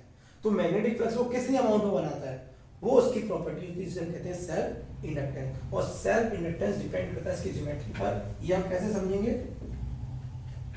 और आपको ये समझ में आ गया होगा 5v is directly proportional to I, ये आपके ओम्स लॉ की तरह बिहेव कर रहा है। ठीक है, ये कैसे, अगर आप इसका L निकालेंगे तो ये निकलेगा μ0 n² AL। L क्या निकलेगा, μ0 n² AL। याद रखना μ0 n² AL। n आपको पता होना चाहिए क्या होता है, number of turns per unit length होता है। ठीक है, तो L μ0, इसके कोर में क्या मटेरियल स्पेक्ट n, कितने number of turns, area, coil का एरिया, लेंथ, कॉइल की लेंथ। ये L पूरी तरीके से किस पे डिपेंड करता है, इस कॉइल पर ही डिपेंड करता है। इसमें I कहीं भी दूर दूर तक जाती नहीं है। आता कैसे है, ये आता कैसे है, ये चीज नहीं मैटर नहीं करती है। ठीक है, तो ये आएगा कैसे, ये डेरिवेशन है, ये बात की बात है, इसको भी हम नहीं लिखने वाले। फिलहाल आप ये फॉर्मूला याद रखेंगे, ये सेल्फ इंडक्टेंस याद रखेंगे। अगली चीज मैं अगर आपसे करूं तो आपका अगला टॉपिक इसमें है म्यूचुअल इंडक्टेंस। समझने की आप कोशिश करिएगा। म्यूचुअल इंडक्टेंस आपको जैसे दिख रहा है, म्यूचुअल यानी एक दूसरे की म्यूचुअल अंडरस्टैंडिंग होगी, यानी म्यूचुअल रिलेशनशिप, यानी एक हेल्प करेगा दूसरे को क्या प्रोड्यूस करने के लिए, ईएमएफ प्रोड्यूस करने के लिए। इसमें होगा क्या, एक कॉइल रहेगी हमारी यहाँ और एक कॉइल रहेगी हमारी यहाँ। इसमें एक कॉइल को बोलेंगे प्राइमरी, एक कॉइल को बोलेंगे सेकेंडरी, फर्स्ट सेकेंडरी बोल सकते हो। अगर इसमें करंट है तो आपको पता है ये करंट क्या बनाएगा, इसमें मैग्नेटिक फ्लक्स, मैग्नेटिक फ्लक्स बनाएगा। और आपको पता है मैग्नेटिक फ्लक्स ऑटोमेटिकली किससे लिंक हो जाएगा, इससे। इसमें करंट भेजा I1, फ्लक्स इससे ये पहली है, ये दूसरी है। ठीक है, इसमें करंट भेजा आपने, इसके नंबर ऑफ टर्न्स कितने हैं, n1, इसके नंबर ऑफ टर्न्स कितने हैं, n2, इसके नंबर ऑफ टर्न्स कितने हैं, n1 हो जाएंगे, इसके नंबर ऑफ टर्न्स कितने हो जाएंगे, n2 हो जाएंगे। ठीक है, तो कुल मिला के आप ये समझ लीजिए कि इसमें करंट भेजा आपने, फ्लक्स इसका बना है, लेकिन वो फ्लक्स लिंक किससे हो जाएगा, phi2 से। तो अगर मैं कहूं phi2 का फ्लक्स कितना, तो वो किस पर डिपेंड करेगा, पहले वाले के करंट पर डिपेंड करेगा। पल्स मोड, इसमें करंट भेजा, फ्लक्स इसका बना, इसका फ्लक्स लिंक किससे होगा, दूसरे से। तो दूसरे का जो फ्लक्स है वो पहले के करंट पे डिपेंड करेगा, सिंपल। अब अगर मैं इसमें करंट भेजूं सेकंड वाले में, तो उसका फ्लक्स इससे लिंक होगा सेकंड, फर्स्ट वाले से। तो पहले का जो फ्लक्स है वो किस पर डिपेंड करेगा, दूसरे के करंट पर, सिंपल। अगर आप इसका ये प्रोपोर्शनल हटाओगे तो कांस्टेंट आएगा, तो आएगा कांस्टेंट m/I1, इसको हम बोलते हैं M21। दूसरे का है ये क्या, कांस्टेंट, दूसरी कॉइल की प्रॉपर्टी है। और यहाँ क्या आएगा, φ1 इज इक्वल M12I2, ठीक है। तो ये क्या है, पहली कॉइल की क्या है, प्रॉपर्टी है, क्या, म्यूचुअल इंडक्टेंस बोलते हैं, क्या बोलते हैं,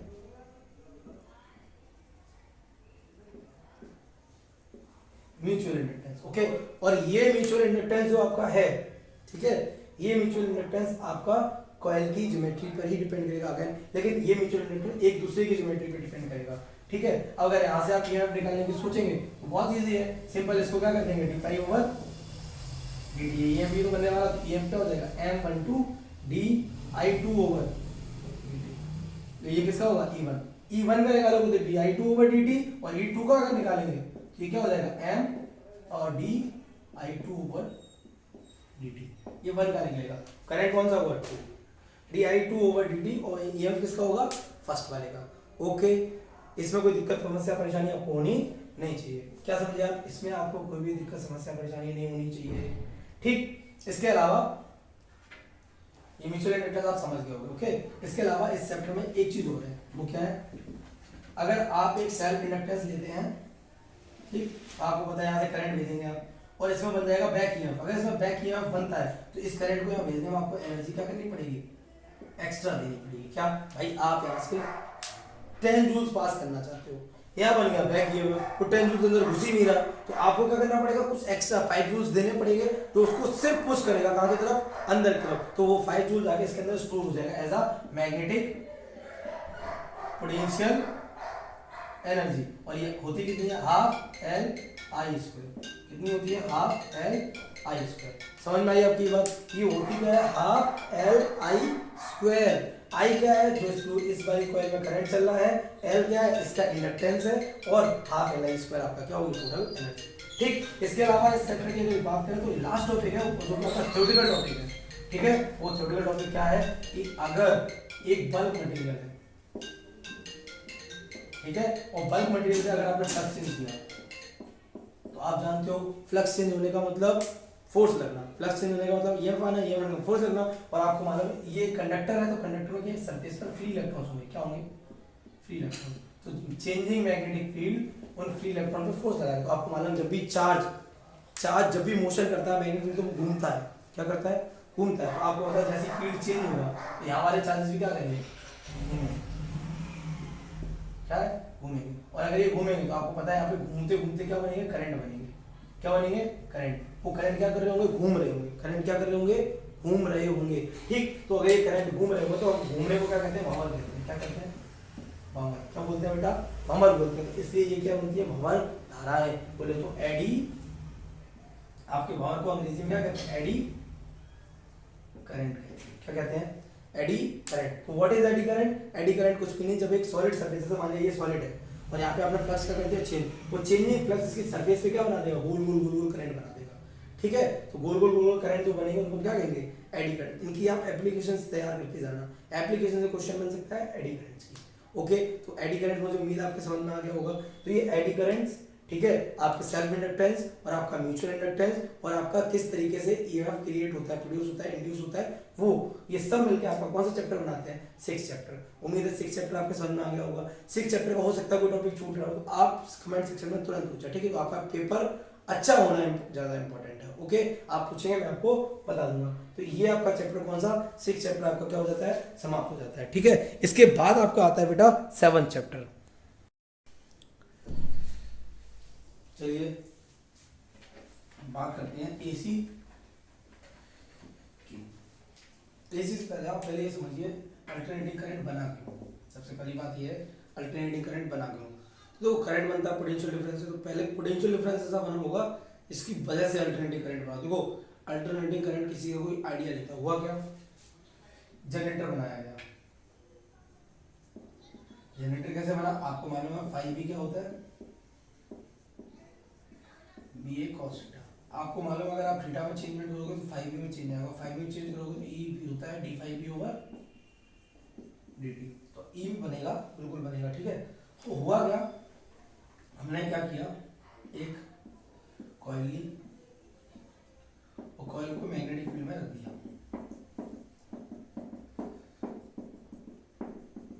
ठीक। और इस कॉइल को हमने क्या करा दिया, रोटेट। अब आपको मालूम है जब ये कॉइल रोटेट होगी तो ये कॉइल का जो एरिया वेक्टर होगा उसका बी वेक्टर के साथ जो एंगल होगा थीटा वो कंटिन्यू क्या होगा, चेंज होगा। अगर वो कंटिन्यू चेंज होगा तो डेफिनेटली क्या बनेगा, ईएमएफ बनेगा। ईएमएफ क्या बनेगा, D phi over D T, और फाइव भी कितना होगा, N B A cos omega T. Theta omega T होता है, ओमेगा इक्वल होता है थीटा अपॉन टी, तो थीटा क्या हो जाएगा, ओमेगा टी। तो ये ओमेगा वेलोसिटी से घूम रहा है, ठीक। ये एन बी ए कॉस का हो जाएगा माइनस का साइन ओमेगा टी, और ओमेगा का दोबारा हो जाएगा, ये हो जाएगा एन बी ए ओमेगा साइन ओमेगा टी। ठीक, क्या समझे आप, एन बी ए ओमेगा साइन ओमेगा टी। तो ये आपका क्या है, ईएमएफ। और ईएमएफ आपको दिखा क्या था, साइन पर डिपेंड है, टाइम के साथ ये साइन के साथ क्या हो रहा होगा, चेंज। अगर इसकी वैल्यू की बात की जाए तो मैक्सिमम वैल्यू कितने मिलेगी, 90 डिग्री पर। 90 डिग्री का मतलब पाई बाई 2 पर वैल्यू कैसी होगी, मैक्सिमम। तो ई इक्वल हो जाएगा एन बी ए ओमेगा, और ये वैल्यू कैसी होगी, मैक्सिमम। मैक्सिमम को कैसे रिप्रेजेंट करेंगे, ई नॉट से।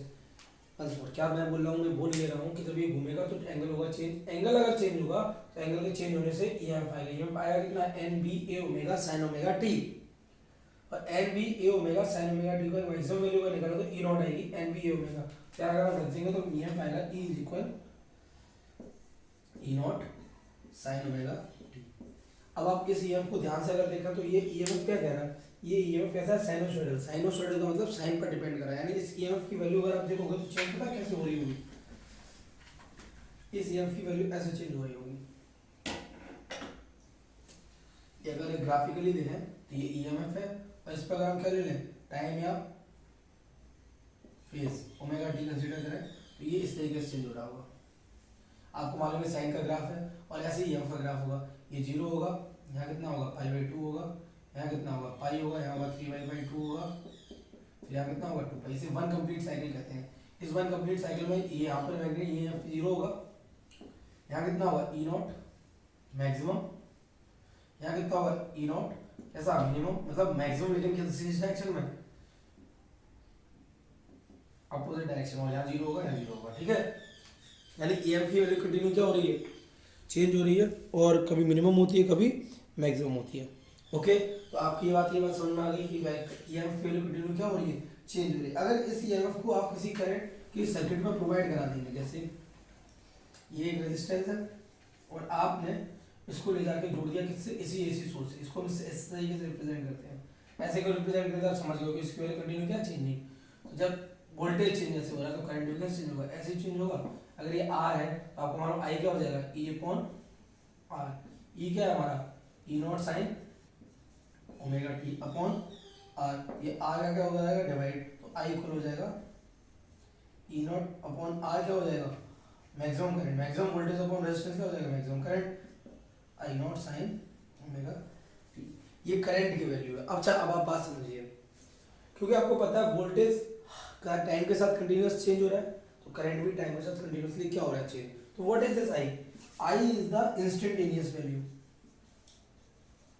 इंस्टेंटेनियस वैल्यू क्यों इंस्टेंटेनियस है, क्योंकि आपको पता है चेंज हो रही है, किस इंस्टेंट की है, टी इंस्टेंट की है। ऐसे ही E is equal E naught sine omega T, ये भी क्या है, ई क्या है, इंस्टेंटेनियस वैल्यू ऑफ ईएमएफ, किस इंस्टेंट की है, टी इंस्टेंट की वैल्यू। सिंपल है, ठीक है। तो आप समझ गए, यानी क्या समझे आप, एसी वोल्टेज एक ऐसा वोल्टेज होता है जो कंटिन्यूअसली चेंज होता है। ओके, कोई प्रॉब्लम नहीं। एसी करंट एक ऐसा करंट होता है जो कि कंटिन्यूअसली चेंज होता है। तो इनके लिए क्या इनके लिए हमारे पास एक तरीका होता है। तरीका ये होता है कि ये हम किसी इंस्टेंट का वोल्टेज कंसीडर करके हम क्या करते हैं, कैलकुलेशन करते हैं। अच्छा, एक चीज़ और, इसके बाद आगे एक बात ये सुनिए, ये चल रहा है आपका करंट, ठीक है। अब मैंने आपसे कहा करंट की वैल्यू कंटिन्यूअसली क्या हो रही है, चेंज। ये करंट मान लीजिए आप, ठीक है। करंट की वैल्यू कंटिन्यूअसली बेटा क्या हो रही है, चेंज हो रही है। तो अगर करंट की वैल्यू चेंज हो तो मैं आपसे पूछूँ अगर कि बेटा करंट कितना चल रहा है, तो जब चेंजिंग वैल्यूज होती हैं और आपसे पूछा जाता है कि वो कितना है, तो हम यहाँ निकालते हैं बेटा एवरेज। तो इसका एवरेज निकालें, क्या निकालेगा, एवरेज। तो एक कंप्लीट साइकिल का जो एवरेज निकलता है इसी करंट का, वो आता है 0। वैसे आप समझते हो, हाफ साइकिल पॉजिटिव है, हाफ साइकिल नेगेटिव, और दोनों साइकिल सिमेट्रिकल है। और सिमेट्रिकल साइकिल है तो ऑब्वियसली जितना पॉजिटिव उतना नेगेटिव, कितना हो जाएगा 0। लेकिन अगर आप हाफ साइकिल का निकालोगे तो 0 नहीं आना, ये पॉजिटिव है कि नेगेटिव। तो एवरेज ऑफ हाफ साइकिल क्या हो जाता है, two I naught upon pi, कितना हो जाता है 2 I0/पाई। ये एवरेज वैल्यू है, क्या समझे आप, समझिए करंट कंटिन्यू क्या हो रहा है, चेंज हो रहा है। तो हमने कहा करंट की एग्जैक्ट वैल्यू क्या होगी, तो आपको दिख रहा है half cycle positive half cycle negative, तो कितना हो जाएगा 0। लेकिन अगर आधी साइकिल का एवरेज निकालेंगे तो 0 नहीं होगा, इस साइकिल का पॉजिटिव होगा, इस साइकिल का नेगेटिव होगा। तो एवरेज वैल्यू पॉजिटिव भी होगी और नेगेटिव भी होगी, पहली हाफ साइकिल के लिए पॉजिटिव, दूसरी हाफ साइकिल के लिए कैसी नेगेटिव। लेकिन एक बात है, हमारे घर में क्या आता है एसी, और अगर बल्ब में एसी गया तो बल्ब जलता नहीं है क्या, जलता है। अगर बल्ब जलता है तो इसका मतलब बल्ब जलने का मतलब एनर्जी खर्च हो रही है। अच्छा एक साइकिल में अगर 0 तो दूसरी साइकिल में भी कितना होगा 0, यानी करंट आ ही नहीं रहा, और करंट आ ही नहीं रहा तो बल्ब कैसे जल रहा है, क्या बोला मैंने, हाँ एक कंप्लीट साइकिल का करंट 0 है तो अगली कंप्लीट साइकिल का भी 0, यानी अगर एक एसी चल रही है तो 0 0 0 0 0 वैल्यू दे रहा है, और अगर वो 0 वैल्यूज दे रहा है दैट मीन्स कोई करंट नहीं हो, कोई करंट नहीं तो बल्ब जलना चाहिए, नहीं जलना चाहिए, लेकिन बल्ब तो जल रहा है, यानी बल्ब जलने का मतलब हो गया ये हमारा भ्रम है कि एक साइकिल का एवरेज कितना होगा 0, यानी जो आपका डायरेक्ट एवरेज निकालने का तरीका है उसके अकॉर्डिंग 0 है, लेकिन 0 होगा नहीं। तो हमने क्या यहाँ पे एक तरीका निकाला है, क्या हमने कहा है ये एसी ठीक है, लेकिन इसको हम कंपेयर करेंगे किसके साथ, डीसी के साथ। मतलब ये एक एवरेज निकालने का तरीका है। क्या किया हमने कहा कि हम 1 मिनट तक एसी चला रहे हैं हीटर में, कितनी हीट प्रोड्यूस हुई 50 जूल्स, तो 1 मिनट तक कितना डीसी चलाएं कि हीट कितनी प्रोड्यूस हो 50 जूल। तो भाई उस डीसी वैल्यू को हम आरएमएस कहते हैं या फिर आई इफेक्टिव कहते हैं। ये दोनों ही वैल्यू कौन सी हैं, डीसी।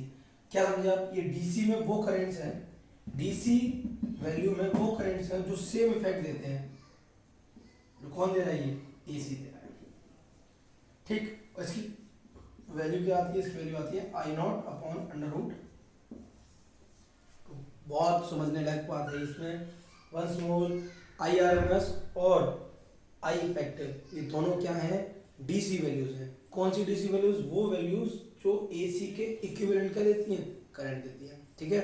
मतलब इतना एसी इम्पैक्ट देता है उतना इम्पैक्ट कौन देता है, ये डीसी देता है, ये डीसी करंट है उतना। और एक बात IRMS इसके किसी भी तरीके से कोई भी तरीके से ये इससे कंपेरेबल नहीं होगा, क्योंकि ये तो हमने रैंडम वैल्यू ली है, वो वैल्यू इसका इफेक्ट सेम है किसकी तरह, एसी की तरह। तो IRMS सेम है, आप भी मुश्किल लगा सकते हो। वोल्टेज का IRMS क्या हो जाएगा, मैक्सिमम का √2 टाइम्स, तो 1/√2 times of maximum value of EMF। Okay, तो ये आपका क्या है, 3 फॉर्मूले हो गए, एक एवरेज का ठीक है और एक आपका RMS का, दिमाग में रखेंगे आप। तो सबसे पहले तो मेन चीज यही थी क्या, कि एसी है क्या, समझ गए एसी क्या है। दूसरा मेन चीज क्या है, अगर एसी चेंज हो रहा है तो एसी है कितना, तो एवरेज हाफ साइकिल का निकलता है, फुल साइकिल का 0 होता है, लेकिन 0 होकर भी काम नहीं चलेगा। तो हमने उसको कंपेयर किया किसका, डीसी के साथ, डीसी से निकलता है RMS value, root mean square velocity. समझ गए हो गए आप इसकी बात। अब क्योंकि हमें इसकी एवरेज वैल्यू पता है, एसी क्या है, एसी वोल्टेज क्या है, समझ गए, तो अब हम पढ़ेंगे सर्किट्स। क्या पढ़ेंगे, एसी सर्किट्स है क्या, आप ये समझिए। एसी सर्किट्स में हम करने क्या वाले हैं, हम हमारे पास कंपोनेंट कितने होते हैं, सर्किट कंपोनेंट 3 है, R रेजिस्टेंस, L इंडक्टर और C कैपेसिटर। तो देखो आपके पास एक चॉइस है, आप केवल R ले लें तो उसको बोलेंगे pure resistive circuit, AC provide कराएंगे इसमें। अगर केवल L ले लें तो इसको बोलेंगे प्योर इंडक्टिव सर्किट, और इसमें क्या प्रोवाइड कराएंगे, AC। और अगर आप केवल C ले लें और इसमें क्या प्रोवाइड कराने, AC, तो उसको बोलेंगे प्योर कैपेसिटिव सर्किट। ये R है, ये L है, ये C है। इसमें जब आप वोल्टेज दोगे तो आपको पता है इंस्टेंटेनियस वोल्टेज दोगे तो कितना दोगे आप, E = E0 sin ω t, यानी एक ऐसा वोल्टेज है जो टी टाइम पे कितना E वैल्यू दे रहा है, सेम इसको दोगे E0 sin ω t, T instant पे कितना वोल्टेज दे रहा है E, सेम इसको दोगे E = E0 sin ω t। समझना आप मेरी पूरी बात, ठीक। अगर इसकी बात की जाए तो इसमें करंट आप कैलकुलेट करेंगे, तो करंट आप कैलकुलेट जब करते हैं तो कितना निकलता है, I0 sin ω t। क्या निकलता है, I0 sin ω t। अब तुम अगर ये देखो, ये कितने फेज पर है, ω t पर, ये कितने फेज पर है, ω t, तो फेज डिफरेंस कितना आ जाता है बेटा, 0। क्या समझे आप, बात समझिए। वोल्टेज चल रहा है, वोल्टेज साथ करंट चल रहा है, तो हम ये चेक करते हैं कि वोल्टेज और करंट साथ साथ चल रहे हैं, कि जैसे वोल्टेज मैक्सिमम तो करंट भी मैक्सिमम, वोल्टेज 0 तो करंट भी 0, तो वोल्टेज और करंट एक साथ चल रहे हैं, या फिर वोल्टेज आ गया करंट पीछे। तो प्योर रेजिस्टर में क्या होता है, जब वोल्टेज मैक्सिमम होगा तो करंट भी क्या होगा, मैक्सिमम, तो उनके बीच का फेज डिफरेंस कितना हो जाएगा, 0। आपको इस सर्किट की पावर्स बताऊंगी, पावर का फॉर्मूला शायद मैंने आपको थर्ड चैप्टर में पढ़ाया, आपको मालूम है पावर का फॉर्मूला होता है I² R या P = होता है VI। ठीक, लेकिन यहाँ पर कैसा है, करंट और वोल्टेज कंटिन्यूसली चेंज हो रहे, तो P इक्वल वी आई तो डीसी के लिए होता था, यहाँ किसके लिए करोगे तो एसी करंट है, तो यहाँ पे यहाँ का फॉर्मूला क्या हो जाएगा, पावर एवरेज निकालेंगे और ये हो जाएगा वी आर एम एस और आई आर एम एस। और एक चीज, वी आर एम एस और आई आर एम एस कैसे होनी चाहिए, सेम डायरेक्शन में, अगर नहीं है जैसे वी इधर जा रहा है, आई इधर जा रहा है, तो आप आई का सारा पार्ट ले लेंगे, ये दोनों का एंगल कितना है आपको मालूम है, करंट और वोल्टेज जो एंगल होता है उसे बोलते हैं फेज डिफरेंस, ठीक है, ये हो जाएगा आई कॉस फाई, तो ये यहाँ पे इसके साथ कौन जाएगा, कॉस फाई जाएगा। मैंने क्या कहा आपसे, पावर का फॉर्मूला था P is equal V I, V जिस डायरेक्शन में होगा आई भी उसी डायरेक्शन में होना चाहिए, तो P equal V I. But अगर V और I के बीच में थोड़ा सा गैप है, यानी उनके बीच में थोड़ा सा फेज डिफरेंस है, तो आप उनका वो वाला कंपोनेंट लेंगे जो V के अलोंग हो, ये वी आर एम एस है, ये आई आर एम एस था, तो आई आर एम एस का कौन सा वाला कंपोनेंट लोगे, वो वाला कंपोनेंट लोगे जो किसके अलोंग हो, वी आर एम एस के अलोंग हो, तो V R M S I R M S cos phi, इसका कॉस फाई को बोलते हैं पावर फैक्टर, याद रखिए इंपॉर्टेंट है, क्या बोलते हैं, पावर फैक्टर, ये cos फाई डिसाइड करेगा कि पावर कितनी होगी, Vrms Irms तो होगा ही, वो तो कांस्टेंट होगा, वो वैल्यू देती है क्या हो जाएगा, फिक्स हो जाएगा। अच्छा अगर Irms का ये Irms cos फाई हुआ तो यहाँ पर एक और होगा कंपोनेंट, कौन सा, Irms sin फाई। अच्छा क्या इसने कोई पावर बनाई, ये कोई पावर नहीं बनाएगा, खूब केवल पावर कौन बनाएगा, Irms cos फाई बनाएगा, Irms sin फाई कोई पावर नहीं बनाएगा, तो उसको कहते हैं वॉटलेस करंट, है नहीं सिलेबस में, लेकिन क्या पता आ जाए आपके पेपर में, आ जाए तो आप याद रखेंगे, इसको क्या बोलते हैं, वॉटलेस करंट। यानी क्या समझे आप, जब वोल्टेज और करंट में फेज में क्या होता है डिफरेंस, फेज का मतलब आगे पीछे होना, यानी कि करंट आगे है, वोल्टेज आगे पीछे होने का मतलब होता है कि वैल्यूज में थोड़ा गैप होकर मैक्सिमम और मिनिमम हो जाना, जैसे वोल्टेज बाद में मैक्सिमम हो रहा है लेकिन करंट पहले मैक्सिमम हो जा रहा है, तो करंट आगे है, वोल्टेज कहाँ है, पीछे है, और अगर वोल्टेज बाद में मैक्सिमम हो रहा है, मिनिमम हो जा रहा है, तो ये चीज है, ठीक है। तो आप क्या समझे, ये power V R M S I R M S cos phi होता है। तो यहाँ पे अगर मैं पावर की बात करूंगा तो पावर एवरेज कितना जाएगा, वी आर एम एस, यहाँ से वी कितना दिया है, ई, क्या हो जाएगा E R M S, E क्या हो जाएगा I R M S, cos zero कितना होगा, जीरो, तो यहाँ पे पावर कितनी हो जाएगी, इतनी, ठीक है। तो ये हो गया आपका P V R S I R M S. इसके बाद अगर मैं बात करूँ, ये तो हो जाएगा आपका पी एवरेज हो जाएगा। इसके अलावा आपको मालूम है रेजिस्टेंस में अपोज कौन करेगा, रेजिस्टेंस ही करेगा, और कोई अपोज करने वाला है कहाँ, ठीक है। तो ये अगर आप इसका ग्राफ बनाएंगे तो ग्राफ कैसे बनेगा, सिंपल, यही वोल्टेज होगा और ऐसे ही सेम टाइम पे जीरो और मिनिमम क्या होंगे, करंट, तो ये वोल्टेज है, कौन है, करंट है, ठीक। अगर मैं बात करूँ किसकी, इसकी, तो यहाँ पर जब इसका करंट, यहाँ पे जब करंट लिख रहे होगे तो करंट कैलकुलेट, क्योंकि हमें कैलकुलेट करना सीखना है, ये सिर्फ बताना है, तो करंट कैलकुलेट करने मालूम पड़ेगा कि आपको मालूम होना चाहिए कि इंडक्टर में वोल्टेज आगे होता है, करंट पीछे होता है, वोल्टेज आगे होता है, करंट पीछे होता है, तो करंट क्या हो जाएगा यहाँ पे I naught sine omega T minus pi by two, क्या I naught sine omega T minus pi by two, यानी करंट पीछे है और वोल्टेज कहाँ है, आगे, किसमें, इंडक्टर में। यहाँ पे अगर मैं फाइव फेज डिफरेंस की बात करूँ तो कितनी हो जाएगी, जीरो नहीं होगा, कितना होगा, पाई बाई टू। यहाँ अगर आप पी एवरेज निकालने बैठोगे तो क्या हो जाएगा, वी आर एम एस, भी हम ई लेके चलते हैं, ठीक है, E R M S I R M S, और कॉस कितना, pi by two, cos 90 value zero होती है, तो यहाँ पी एवरेज कितना निकलने वाला है, जीरो, सिंपल। अगर यहाँ पे अपोजिशन की बात की जाए बेटा, किसकी, अपोजिशन की, ठीक, तो अपोजिशन में कौन करेगा, इंडक्टर अपोज करेगा, इंडक्टर अपोज करता है एक्स एल से, इसको बोलते हैं ओमेगा एल, इसको बोलते हैं हम क्या, इंडक्टिव रिएक्टेंस, इसको क्या बोलते हैं, इंडक्टिव रिएक्टेंस। तो एक्सएल इक्वल हो जाएगा ओमेगा एल, ठीक, और एक्सएल इक्वल ओमेगा, ये क्या करेगा, अपोज करेगा, इसी को अगर थोड़ा खोल दोगे 2 पाई एफ एल हो जाएगा, है ना। और 2 पाई एफ एल का मतलब अगर फ्रीक्वेंसी ज्यादा होगी तो अपोजिशन कैसा होगा, ज्यादा, फ्रीक्वेंसी ज्यादा किसकी होती है, एसी की, that means it opposes AC, किसको अपोज करेगा, एसी को अपोज करेगा, सपोर्ट किसको करेगा, डीसी को, और सही है ना। एसी होगा तो फ्लक्स चेंज होगा, फ्लक्स चेंज होगा तो बैक ईएमएफ बनेगा जो अपोज करता है, तो ये एसी को अपोज करेगा और डीसी क्या करेगा, सपोर्ट करेगा। इसके अलावा इसका अगर बनाओगे ग्राफ, तो ग्राफ कैसा बनेगा, ग्राफ कैसा बनेगा, तो ग्राफ आपको मालूम है, ग्राफ आपको बनेगा, वोल्टेज चलेगा,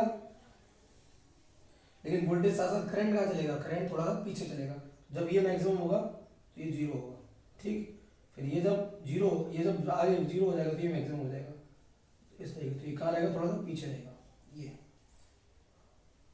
ठीक। तो जब ये जीरो, जब ये मैक्सिमम हो रहा है, ये जीरो था तो ये कैसा था और पीछे था एक स्टेप, ये आपका इस टाइप से चलेगा। ठीक, तो ये आपका करंट है, ये आपका वोल्टेज है, तो ये आपका ग्राफ इस तरीके से बनेगा। अच्छा, अगर मैं बात करूँ इसकी कैपेसिटर की, ठीक है, तो कैपेसिटर में क्या होगा, इसका करंट अगर निकालने जाओगे तो करंट निकलेगा I is equal I naught sine omega T plus pi by 2। इसमें करंट आगे होता है, लेकिन करंट आगे अगर है भी तो भी डेल्टा पाई कितना आने वाला है, पाई बाई 2, और पी एवरेज कितना होने वाला है, 0। इसमें होगा एक्स जो होगा 1 अपॉन ओमेगा सी। सिंपल है, ये कैपेसिटर क्या करेगा, अपोज करेगा। अगर इसको हम लिखेंगे तो इसको लिख देंगे 1 अपॉन 2 पाई एफ सी। इसमें कहाँ आ रहा है, एफ नीचे आ रहा है, यानी फ्रीक्वेंसी इतनी ज्यादा, अपोजिशन उतना कम, that means it opposes DC. लेकिन सपोर्ट किसको करेगा, सपोर्ट एसी। तो देखो भाई, कैपेसिटर एक ऐसा कंपोनेंट है, बहुत इंपॉर्टेंट बात है, पेपर बन सकता है। कैपेसिटर एक ऐसा कंपोनेंट है जो सपोर्ट करता है किसको, एसी को। इससे याद रखना, एक्सी और एक्सएल नहीं याद रहे तो आप एक्सी और एक्सएल को खोल देना, 2 पाई एफ एल और 2 पाई एफ सी। इससे आप उसको एलाबोरेट करना, एलाबोरेट करके आपको मालूम पड़ जाएगा कौन किससे कैसे बड़ा है। ठीक है, तो आप समझ लेना कि कौन किसको सपोर्ट करता है। इसमें आपका ग्राफ पीछे चला जाएगा, कहाँ चला जाएगा, पीछे। ये रहा वोल्टेज, तो ये पहले मैक्सिमम हुआ है, तो ये इससे पहले मैक्सिमम हो चुका होगा, तो ये कहाँ से चलेगा ग्राफ, यहाँ से इस तरीके से। ठीक है, तो ये वोल्टेज है, ये कौन है, करंट हो जाएगा। तो ये इतना जो आपको दिख रहा है, ये इतना, ठीक है, ये आपका तीनों सर्किट जो आपके प्योर सर्किट है उनका क्या है, रिप्रेजेंटेशन है। ओके, पावर के बारे में मैंने आपको बता दिया, पावर फैक्टर आपका cos पाई होता है, उसके बारे में मैंने आपको बता दिया। ठीक है, तो और रेजिस्टिव सर्किट में क्या होता है ये बता दिया, इंडक्टिव सर्किट में क्या होता है ये मैंने आपको बता दिया, कैपेसिटिव सर्किट में क्या होता है ये भी मैंने आपको बता दिया। अब बात करते हैं एक ऐसे सर्किट की जिससे दो सर्किट ऑटोमेटिकली क्या हो जाते हैं, कवर अप हो जाते हैं। अगर आपको समझ में नहीं आया वीडियो थोड़ी सी रिवाइंड करना, पीछे फिर से धीरे से स्लो मोशन पे लगा के सीख लेना। और कोई बात नहीं समझ में आती है, मैंने आपसे एज यूजुअल बोला कि आप कमेंट सेक्शन में पूछ लें मुझसे। अब आप पढ़ेंगे क्या, LCR सर्किट, यानी एक ही कम सर्किट में। अच्छा, इससे पहले आप एक चीज सीख लीजिए, क्या, ये फेजर डायग्राम। बच्चे ये पेपर में पूछा जा सकता है, कुछ नहीं करना, आपको पता है एक सेकंड में दो चीजें हैं, एक तो ईएमएफ है और एक करंट है। इसको रिप्रेजेंट करेंगे किससे, दोनों को रिप्रेजेंट करेंगे किससे, वेक्टर से। खत्म, वेक्टर से रिप्रेजेंट। और वेक्टर भी कैसे, रोटेटिंग। यानी रोटेटिंग क्यों, क्योंकि उनका जो फेज चेंज हो रहा होगा वो फेज हम किससे शो करेंगे, एंगल से, रोटेशन से। ठीक है, तो वेक्टर होंगे वो भी कैसे, रोटेटिंग। कैसे, जैसे ये हम बना देंगे, ठीक है, और हमने कहा वोल्टेज बनाया, वोल्टेज का E is equal E naught sine omega T. तो कितने फेज पर है, ओमेगा टी। तो हम यहाँ पे बना देंगे वेक्टर, ये कौन है, इसकी लेंथ क्या होगी, ई नॉट, कितना फेज बना रहा है, ओमेगा टी। और ये जाएगा तो ये आपको मालूम है, ये वैल्यू क्या हो जाएगी, ई नॉट साइन ओमेगा टी, तो ये ई हो जाएगा। कैसे हो जाएगी, ई नॉट साइन ओमेगा टी, ये ओमेगा टी है तो ये भी ओमेगा टी होगा। ये परपेंडिकुलर, ये हाइपोटेन्यूज, पी अपॉन एच, तो यहाँ ये होगा ई नॉट, ई नॉट का मल्टीप्लाई साइन ओमेगा टी में साइन होता है। ठीक, ये हो जाएगा ई।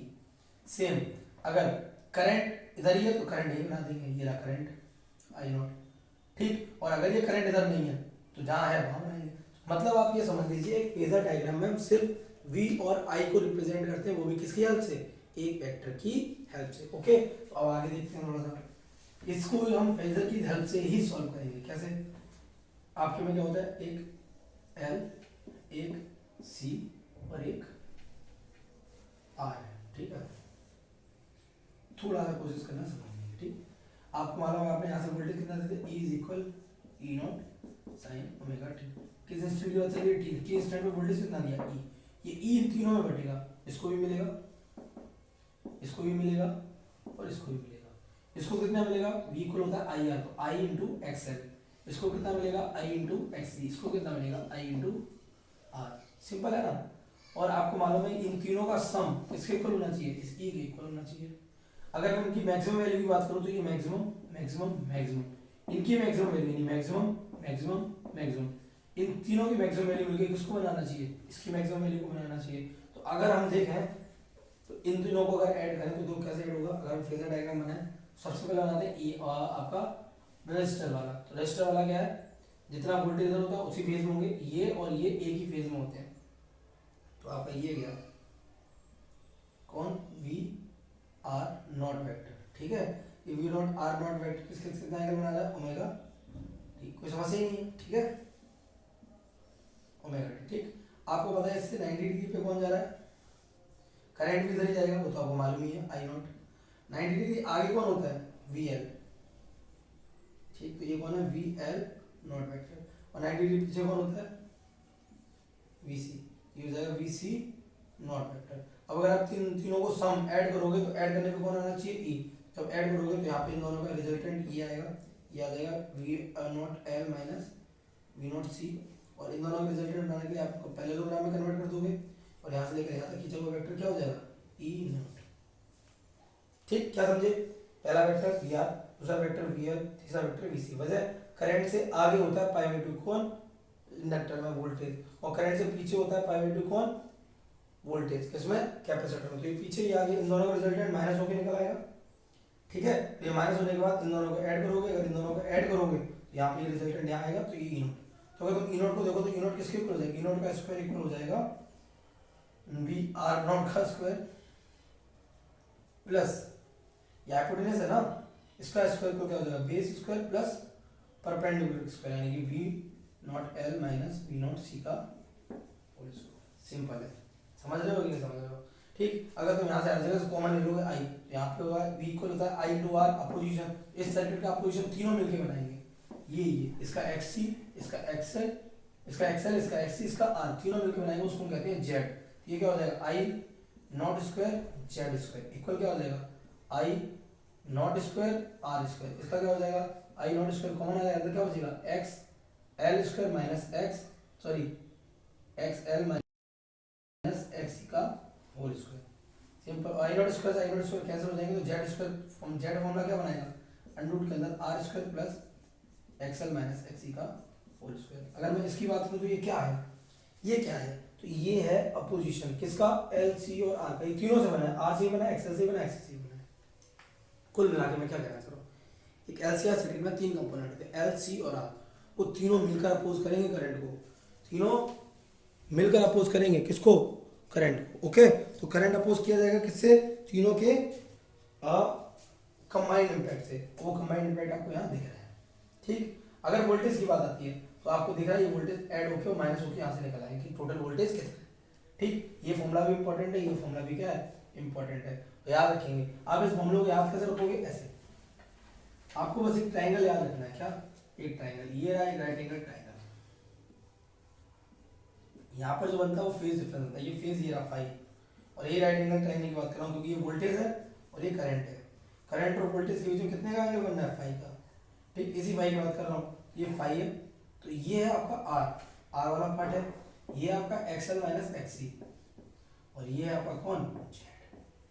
ये ट्राइंगल अगर आपको याद रहता है, आप जाके पेपर में बस ये ट्राइंगल बना लीजिएगा, आपका सब कुछ सेट हो जाएगा। अगर मैं फेज डिफरेंस की बात करूँ तो tan फाई इक्वल क्या हो जाएगा, tan फाई हो जाएगा पी अपॉन वी, ठीक है, XL minus XC upon R, simple.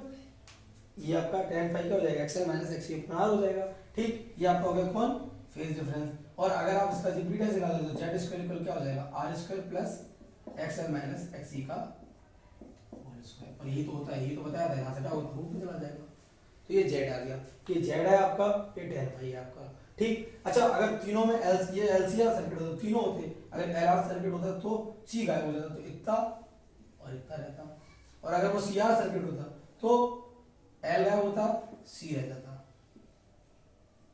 समझ रहे हो, ये हो जाता R square plus X square. तो आप ये समझ लेना, एलआर सर्किट भी होता है, सीआर सर्किट भी होता है, और एलसीआर सर्किट भी होता है। अब एलसीआर सर्किट की कुछ इंपॉर्टेंट बात है, एलआर सर्किट और सीआर सर्किट में कंफ्यूज मत होना। एलसीआर सर्किट में से ही गायब कर देना किसको, जिसको वो गायब करने को बोल रहा है, जैसे एलआर ले रहा है तो सी गायब कर देना, और सीआर ले रहा है तो एल गायब कर देना, ठीक। अब एलसीआर सर्किट की कहानी सुनिए, एलसीआर सर्किट का मैक्सिमम करंट कितना होता है, मैक्सिमम वोल्टेज अपॉन ये जेड। तो यानी अगर मैं बात करूं तो आई नॉट का कि इसके अंदर करंट कितना होता है, मैक्सिमम करंट होता है अंडर रूट के अंदर R square plus XL minus XC का होल स्क्वायर। भाई ध्यान सुनिएगा, मैं जो आपको बता रहा हूँ, ये मैक्सिमम करंट है, इस करंट की वैल्यू और मैक्सिमम हो सकती है, दैट मींस दिस करंट भी आई एम, जो पीक वैल्यू है उस पीक वैल्यू को भी इनहांस किया जाता है। ये है तो पीक वैल्यू, मतलब जो जो आपको मैं मैक्सिमम वैल्यू बता रहा हूँ ये है वो वही मैक्सिमम वैल्यू। इस मैक्सिमम वैल्यू को भी और मैक्सिमम किया जा सकता है। कैसे? अगर हम जेड को इसको क्या कर दें मिनिमम, तो इफ जेड बिकम्स मिनिमम, ठीक है, जेड मिनिमम हो जाए तो क्या हो जाएगा आई नॉट, क्या हो जाएगा आई मैक्सिमम। और ज्यादा जेड मिनिमम कब होगा? जेड मिनिमम तब होगा जब एक्सएल माइनस एक्स इक्वल हो जाएगा 0 और एक्सएल इक्वल हो जाएगा एक्सी। एक्सएल इक्वल एक्सी का हो गया मतलब ओमेगा एल इक्वल हो जाएगा 1 ओमेगा सी और ओमेगा स्क्वायर इक्वल हो जाएगा 1 एल सी और या फिर ओमेगा इक्वल हो जाएगा 1 अंडर रूट एल सी। अगर ये हो जाता है तो ये हो जाएगा, ये हो जाएगा, तो ये हो जाएगा, ये हो जाएगा, ये हो जाएगा, ये हो जाएगा, 0 हो जाएगा, 0 होने का मतलब हो गया आई एम हो जाएगा और ये हो जाएगा ई नॉट अपॉन ओनली आर और ये मैक्सिमम करंट मिलेगा। मैं क्या बोला आपसे जरा समझिए। करंट था एलसीआर सर्किट में था, सारी बात डिस्कस करूँगा। करंट था करंट मैक्सिमम हो सकता है अगर जेड मिनिमम हो जाए। जेड मिनिमम हो जाएगा कब? जब एक्सएल और एक्सी क्या हो जाएंगे बराबर हो जाएंगे और एक्सएल और एक्सी बराबर होने का मतलब एक फ्रिक्वेंसी 1/√LC, यानी कि अगर ये फ्रिक्वेंसी सर्किट में आती है तो एक्सएल एक्सी की हो जाएगी इक्वल, तो आई हो जाएगा सबसे ज़्यादा। आपको आई सबसे ज़्यादा चाहिए क्यों? भाई आई ज़्यादा क्यों चाहिए? तो देखो भाई ये आर था, ये एल था, ये सी था, ध्यान समझिएगा। अगर मैं इसके वोल्टेज की बात करूँ तो ये भी आई आर था, इसकी बात करूँ तो ये आई एक्सएल था, इसकी बात करूँ तो ये आई एक्स सी था। भाई इन सब में कौन किसका मल्टीप्लाई हो रहा है? आई का। अगर आप चाहो तो यहाँ से आउटपुट भी ले सकते हो, output in the sense voltage ले लो बाहर। अब इसका वोल्टेज आउटपुट कैसे अच्छा मिलेगा? जब आई ज़्यादा होगा, आई जितना ज़्यादा उतने का ज़्यादा का मल्टीप्लाई। अच्छा यहाँ से वो हम आउटपुट लेना क्यों चाहते हैं? यहाँ से आउटपुट इसलिए क्योंकि एक्सएल में है एफ और एसी की फ्रिक्वेंसी बहुत ज़्यादा हो सकती है, जरूरी नहीं 50 हर्ट्ज हो। उस वोल्टेज की अगर वो सिग्नल हुआ तो सिग्नल की फ्रिक्वेंसी हो सकती है 5000 हर्ट्ज भी हो सकती है। तो 5000 का मल्टीप्लाई होगा 2 या 3 में 5000 का 15000 हो जाएगा और वोल्टेज आपको बहुत हैवी मिलेगा। इसका वोल्टेज और इसका वोल्टेज दोनों का वोल्टेज कैसा मिल सकता है? हैवी, और मिलता है। अब आप देखो यहाँ पर तो आपका मैक्सिमम करंट कहाँ से मिल रहा है आपको? सिर्फ आर से मिल रहा है। ठीक है, गायब हो गए नहीं, इसका वोल्टेज होगा लगभग 5000 वोल्ट और इसका वोल्टेज भी कितना होगा 5000 वोल्ट। बट ये पॉजिटिव होगा तो ये कैसा होगा नेगेटिव। दोनों कैसे होंगे? अपोजिट फेज में। अगर ये इस फेज में होगा तो ये इस फेज में होगा, तो ये दूसरे क्या कर देंगे कैंसिल, कौन बच जाएगा? आर।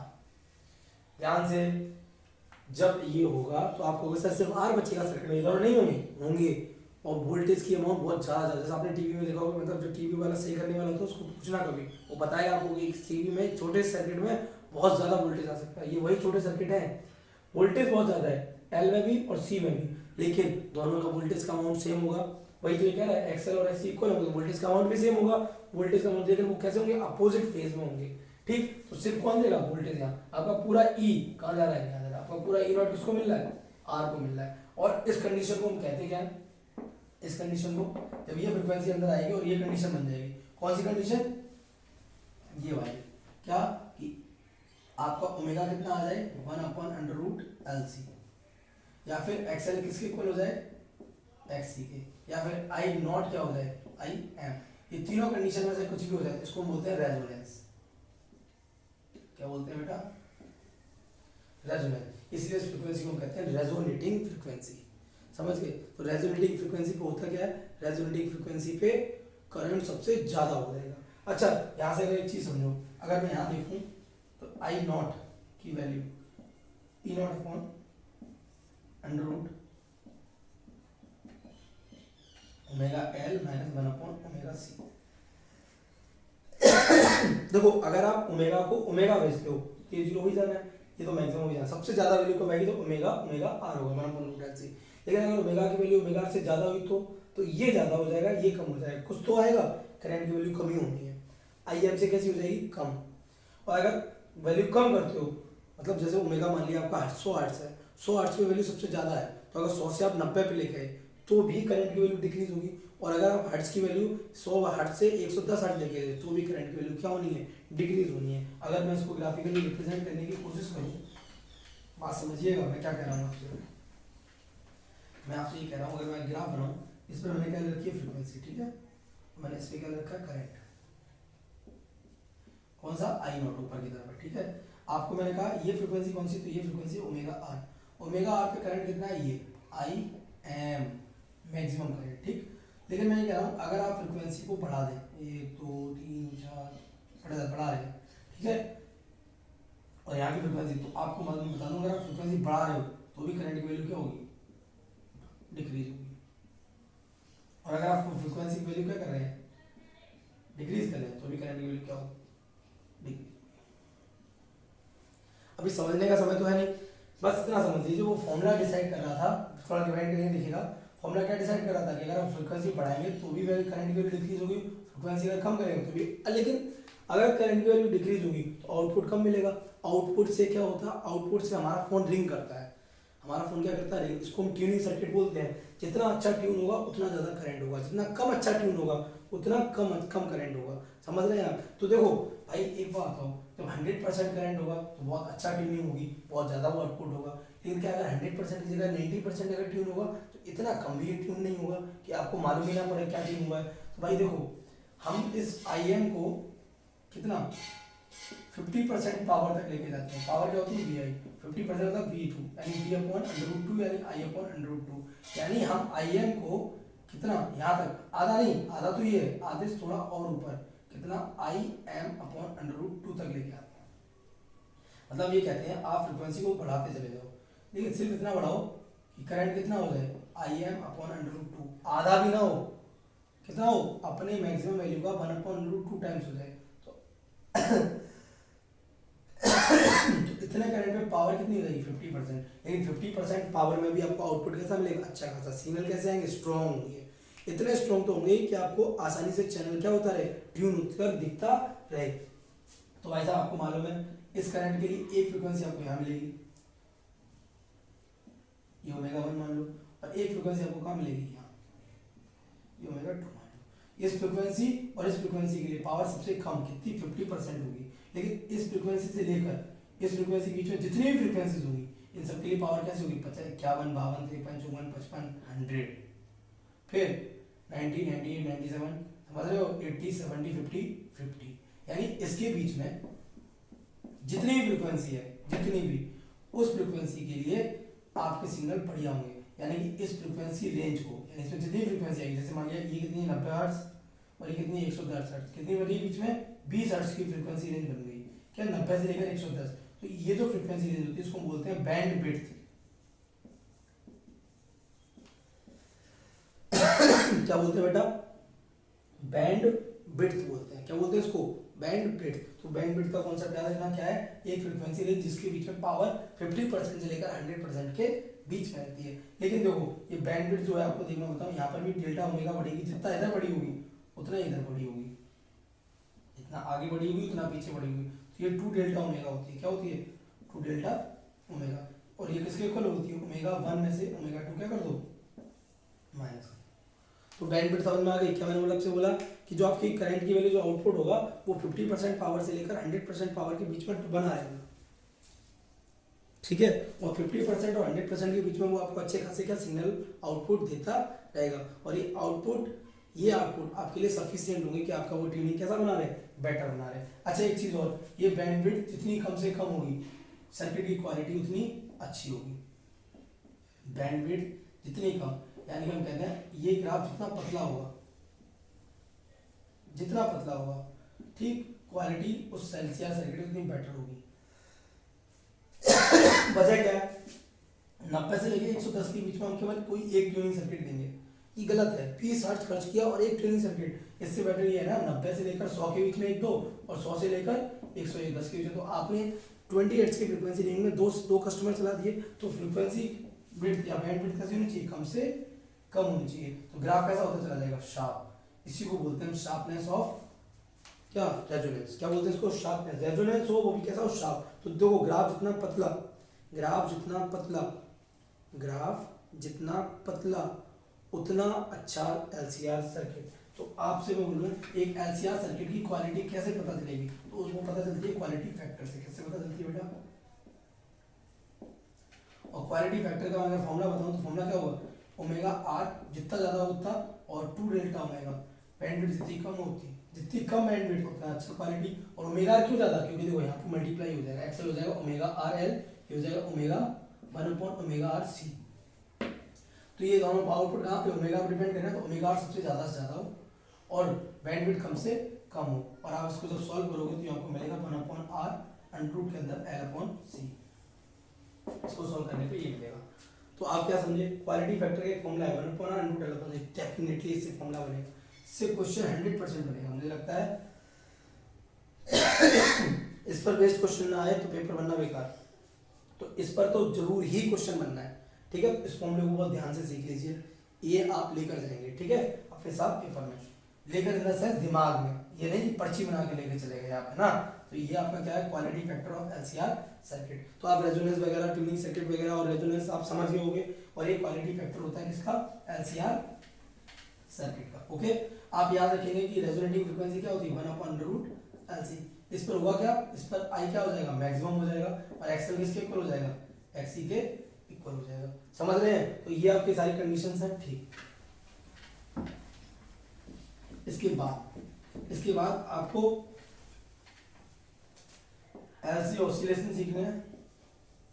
वजह आप यहाँ पे क्या लगा दो, इंडक्टर, और यहाँ क्या लगा दो, कैपेसिटर। आप कैपेसिटर को एक बार चार्ज कर दो तो आपको पता है इसके पास एनर्जी आ जाएगी हाफ सी वी स्क्वायर। कितनी हो जाएगी, हाफ सी वी स्क्वायर। अब ये जो एनर्जी है, ये कैपेसिटर में स्टोर कौन सी, इलेक्ट्रोस्टैटिक एनर्जी है। अब जैसे इसको छोड़ोगे, ये इलेक्ट्रोस्टैटिक एनर्जी करंट बनाएगी और इसमें एनर्जी बनेगी इतनी हाफ एल आई स्क्वायर, और ये हाफ एल आई स्क्वायर फिर क्या बनाएगी, फिर ये एनर्जी डिस्चार्ज होगी, फिर इसको चार्ज बनाएगी। तो ये एनर्जी इसमें और ये एनर्जी इसमें, ये कौन सी एनर्जी है, मैग्नेटिक एनर्जी। ये कौन सी है, इलेक्ट्रोस्टैटिक एनर्जी। तो इलेक्ट्रिकल एनर्जी मैग्नेटिक एनर्जी में कन्वर्ट होती जाती है, और magnetic energy electrical energy convert होती चली जाती है। इसको हम क्या कहते हैं, इसको हम बोलते हैं एलसी ऑसिलेशन की एनर्जी क्या और ऑसिलेशन किसमें, magnetic energy, electrostatic energy, magnetic energy, electrostatic energy, ठीक है। तो ये आपकी क्या है, एलसी ऑसिलेशन है, ठीक है। ये एलसी ऑसिलेशन वाला चैप्टर आप टॉपिक आप याद रखेंगे।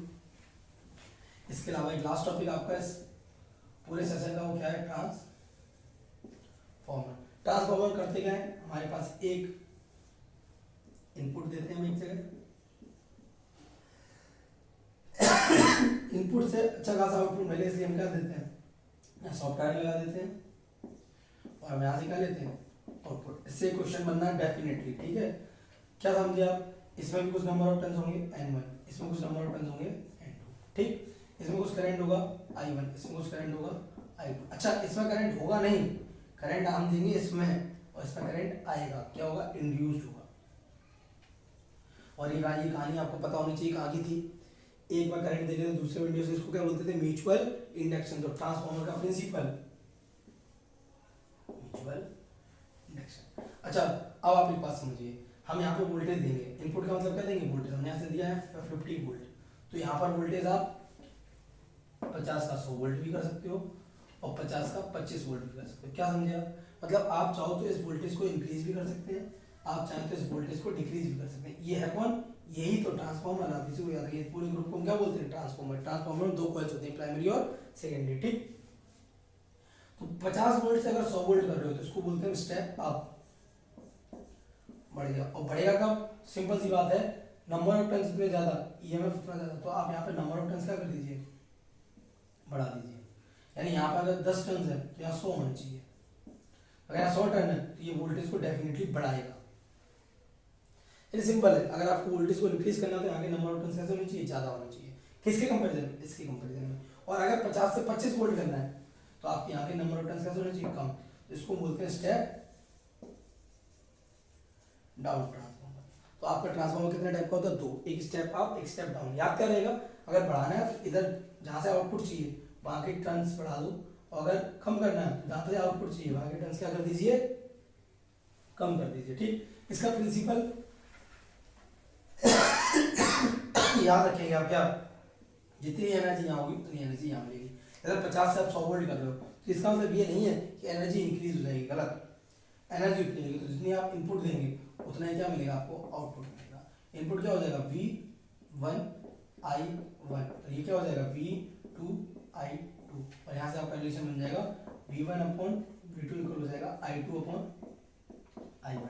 क्या समझे आप, इसका मतलब क्या हुआ, अगर आप यहाँ का वोल्टेज 50 से 100 कर रहे हो तो डेफिनेटली यहाँ करंट जो 10 एम्पीयर होगा उससे यहाँ कितना हो जाएगा, 5 एम्पीयर हो जाएगा। यानी आपको वोल्टेज बढ़ाने के लिए यहाँ का करंट कम करना पड़ेगा और अगर आप यहाँ का वोल्टेज कम कर रहे हो तो यहाँ का करंट कैसा करना पड़ेगा, ज़्यादा करना पड़ेगा। अब आप समझिए, जब हम क्या दूर दूर तक क्या इलेक्ट्रिसिटी ट्रांसमिट करते हैं, क्या करते हैं इलेक्ट्रिसिटी ट्रांसमिट, तो आपको पता है वोल्टेज बहुत हैवी कर देते हैं, कितना 11,000 वोल्ट की लाइन। क्यों? क्योंकि हमें करंट कम से कम भेजना है। आपको मालूम है हीट का फॉर्मूला होता है I2RT, जितना ज़्यादा करंट होगा उतनी ज़्यादा हीट क्या होगी, प्रोड्यूस होगी। तो हम ये चाहते हैं करंट कम से कम हो, और करंट को कम करने के लिए वोल्टेज को कैसा करना पड़ेगा, ज़्यादा। इसलिए हम ट्रांसमिशन कैसे करते हैं, हाई वोल्टेज करते हैं। ये पॉइंट आप याद रखेंगे, ट्रांसमिशन हाई वोल्टेज पे। और एसी क्यों करते हैं, एसी इसलिए करते हैं कि ट्रांसफार्मर किस पे वर्क करता है, एसी पर करता है। तो सिंपल से उसको एसी पर आपको मजबूरन ही ऑपरेट करना पड़ेगा, ठीक है। तो आप ये क्या समझे, ये आप समझ गए। अब V1 कैसे आएगा, V1 आएगा कैसे, N1 d∅/dt, और ये N2 d∅/dt। ये कौन हो जाएगा, V1/V2, ठीक है। N1 d∅/dt, और d∅/dt और d∅/dt कैंसिल, वजह क्योंकि जो इसका फ्लक्स होगा वही तो इससे लिंक होगा, वही तो फाइव कैंसिल हो जाएगा, तो हो जाएगा N/N2 इज इक्वल, और ये हो जाएगा I2/I1। बहुत ध्यान से इसी समझ लीजिए आप बहुत अच्छे से, तो ये फॉर्मूला याद रखेंगे आप। यहाँ से दिख तो रहा है, अगर नंबर ऑफ टर्न ज़्यादा हुए, जैसे V2 तो आउटपुट है ना, तो V2 इक्वल क्या हो जाएगा, N2/N1 इंटू V1। सिंपल, अगर N2 ज़्यादा हुआ यानी सेकेंड में टर्न ज़्यादा हुए तो आउटपुट कैसा होगा, ज़्यादा, और सेकेंड में टर्न्स कम हुए तो आउटपुट कैसा होगा, कम। This is your transformer. ये आपके सातों चैप्टर थे, ठीक है। जो भी ये 3 से 4 घंटे या 4 साढ़े 4 घंटे की वीडियो अगर ये बनी है तो आप इस वीडियो को स्किप ना करें, ठीक है। ये वीडियो आप स्किप करेंगे तो आप कोई ना कोई पॉइंट जरूर मिस कर देंगे, ठीक है। मैं फिर कह रहा हूँ, जरूरी नहीं है इस वीडियो में सारे पॉइंट कवर हो गए हों। अगर कोई भी एक पर्टिकुलर, वैसे मैंने जहाँ तक अपनी जान में सारे के सारे पॉइंट्स कवर किए हैं, अगर एक भी पॉइंट छूटता है तो आप उसको कमेंट सेक्शन में जरूर पूछेंगे। ओके, गुड लक आपके एग्जाम के लिए, और मैं पूरी आशा करता हूँ कि आपका पेपर बहुत अच्छा होने वाला है, ठीक है। और आपको इसमें से काफ़ी कुछ मिलेगा पेपर में, ठीक है। प्रैक्टिस करते रहिए, सबसे ज़्यादा फोकस करिए कि आपकी ओ मार्कशीट कलर ना भरे। ओके बेटा, गुड लक, ठीक है। मिलते हैं पेपर के बाद।